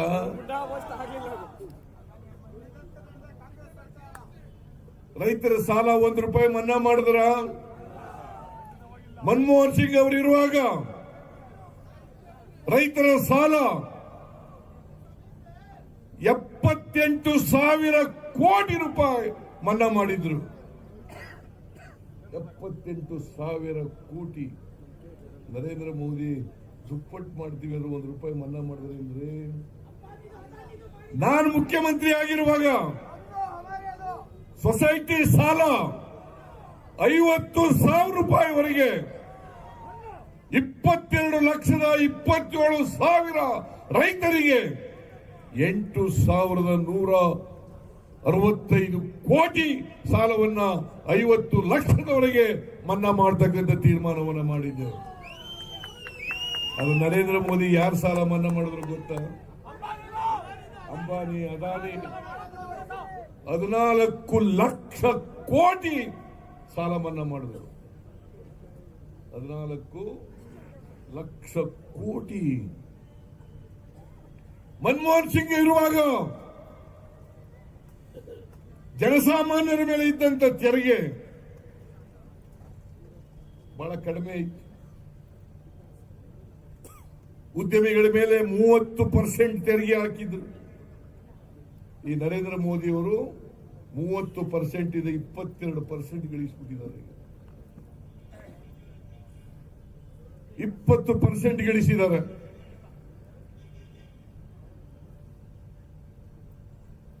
ಶ್ರೀಮಂತರ ತೆರಿಗೆಯನ್ನು ಕಡಿಮೆ ಮಾಡಿ ಇವತ್ತು GST ನಿಮಗೆ ಗೊತ್ತಾ?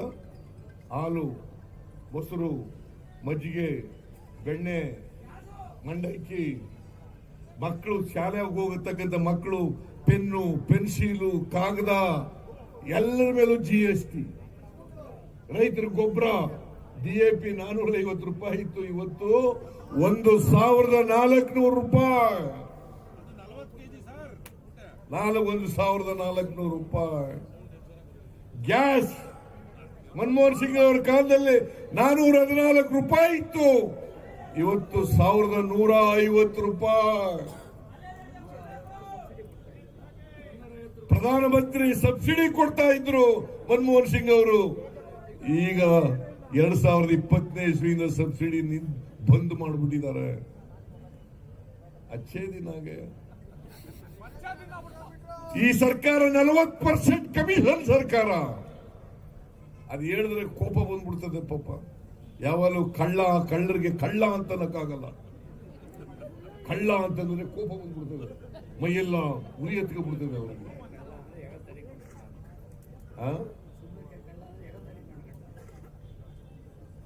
ಕುಂಬಳಕಾಯಿ ಕಳ್ಳ ಅಂತಂದ್ರೆ ಎಗಲ್ ಮುಟ್ಟು ನೋಡ್ಕೊತಾರಲ್ಲ, ಹಂಗೆ ಇವರು ಕಳ್ಳರುಗಳು ಲೂಟಿ ಹೊಡಿತಾ ಇದ್ದಾರೆ.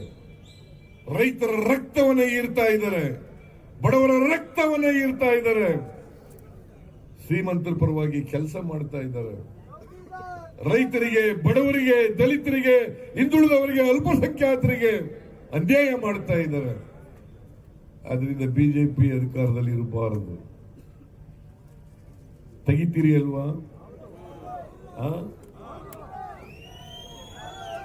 ಸಭೆ ಆಗಿರೋದ್ರಿಂದ ನಾನು ಹೆಚ್ಚು ಮಾತಾಡಕ್ ಹೋಗಲ್ಲ.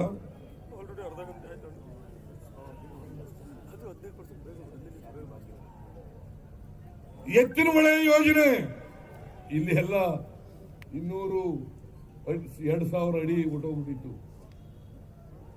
ಅದಕ್ಕೆ ನಾನು ವೀರಪ್ಪ ಮೊಯ್ಲಿ ಅವರು ಚಿಕ್ಕಬಳ್ಳಾಪುರದಲ್ಲಿ ಭೂಮಿ ಪೂಜೆ ಮಾಡೋದವರಿಗೆ ನಮ್ಮ ಕಾಲದಲ್ಲಿ ಎಲ್ಲಿ ನಿಂತಿತ್ತು ಅಲ್ಲೇ ನಿಂತು ಹೋಗ್ಬಿಟ್ಟದೆ. ಈಗ 22,000 ಕೋಟಿನ 24,000 ಕೋಟಿ ರಿವೈಸ್ಡ್ ಎಸ್ಟಿಮೇಟ್.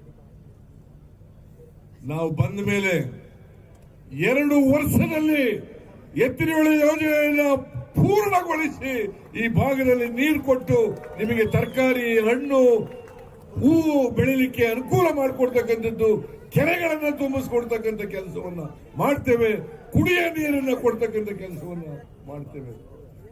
ಆಮೇಲೆ ರುಸ್ಮಾವತಿ ಇದೆಯಲ್ಲ, ಅದನ್ನ ಮಾಡಿಕೊಡ್ಬೇಕು ಅಂತ ಯೋಚನೆ ಮಾಡಿದ್ದು. ಯಾಕಂದ್ರೆ ನೆಲಮಂಗಲ,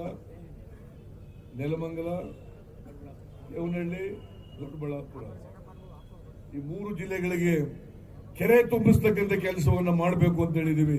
ನಾವು ಬಂದ ತಕ್ಷಣನೇ ರುಸ್ಮಾವತಿ ಯೋಜನೆಯನ್ನ ಕೈಗೆತ್ತಿಕೊಂಡು ಅದನ್ನ ಜಾರಿ ಕೊಡ್ತಕ್ಕಂಥ ಕೆಲಸವನ್ನ ನಾವು ಮಾಡುತ್ತೇವೆ. ಇದು ನಮ್ಮ ಭರವಸೆ. ಕೊಟ್ಟ ಮಾತಿನಂತೆ ನಡ್ಕೋತೀವಿ. ನಾವು ಏನ್ ಮಾತು ಕೊಡ್ತೀವಿ ಅದಕ್ಕೆ ಯಾವತ್ತೂ ಕೂಡ ತಪ್ಪುಗಳಲ್ಲ. ನಮ್ಮ ಮೇಲೆ ನಂಬಿಕೆ ಇಡಿ, ವಿಶ್ವಾಸ ಇಡಿ.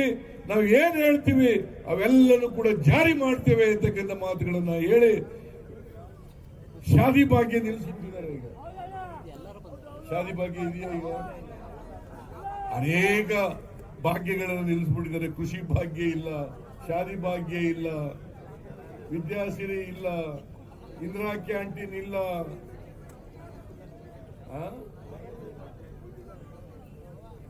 ಅದಕ್ಕೆ ಶಾದಿ ಭಾಗ್ಯನೂ ಮಾಡ್ತೀವಿ, ಇಂದಿರಾ ಕ್ಯಾಂಟೀನು ಮತ್ತೆ ಪ್ರಾರಂಭ ಮಾಡ್ತೀವಿ, ಕೃಷಿ ಭಾಗ್ಯನೂ ಮತ್ತೆ ಪ್ರಾರಂಭ ಮಾಡ್ತೀವಿ, ವಿದ್ಯಾಸಿರಿನೂ ಮತ್ತೆ ಪ್ರಾರಂಭ ಮಾಡ್ತೀವಿ. ಇಷ್ಟನ್ನ ಹೇಳಿ ನಿಮ್ಗೆಲ್ಲ ನಮಸ್ಕಾರ ಮಾಡಿ. ಯಾಕಂದ್ರೆ ನೀವು ಕೂಡ ಪಾಪ ಹಳ್ಳಿಗಳಿಗೆ ಹೋಗ್ಬೇಕು, ಬಹಳ ಹೊತ್ತಿನಲ್ಲಿ ಬಂದಿರೋರು. ನಿಮ್ಮೆಲ್ಲರಿಗೂ ನಮಸ್ಕಾರ ಮಾಡಿ ನಾನು ಮಾತು ಮುಗಿಸ್ತೇನೆ. ಜೈ ಹಿಂದ್, ಜೈ ಕರ್ನಾಟಕ. ಇಲ್ಲಿಯವರೆಗೂ ಸವಿಸ್ತಾರವಾಗಿ ಮಾತನಾಡಿದ ಮಾಜಿ ಮುಖ್ಯಮಂತ್ರಿಗಳು, ಭಾಗ್ಯಗಳ ಭಾಗ್ಯವಿದಾತರು ಆದಂಥ ಸಿದ್ದರಾಮಯ್ಯನವರಿಗೆ ಧನ್ಯವಾದಗಳು. ಈಗ ತೂಬಗೆರೆ ಹೋಬಳಿ ಬ್ಲಾಕ್ ಇಂದ ಬೃಹತ್ ಮಾಲಾರ್ಪಣೆ ಮತ್ತು ನಮ್ಮ ದೊಡ್ಡಬಳ್ಳಾಪುರ ಕಾಂಗ್ರೆಸ್ ಸಮಿತಿಗಳ ವತಿಯಿಂದ ಕಾಂಗ್ರೆಸ್ನ ಮಾಲಾರ್ಪಣೆ, ಕೇಸರಿ ಬಿಳಿ ಹೆಸರು ಮಾಲಾರ್ಪಣೆ ಕಾಂಗ್ರೆಸ್ ಪಕ್ಷದ, ದೊಡ್ಡಬಳ್ಳಾಪುರ ಕಾಂಗ್ರೆಸ್ ಪಕ್ಷದ ವತಿಯಿಂದ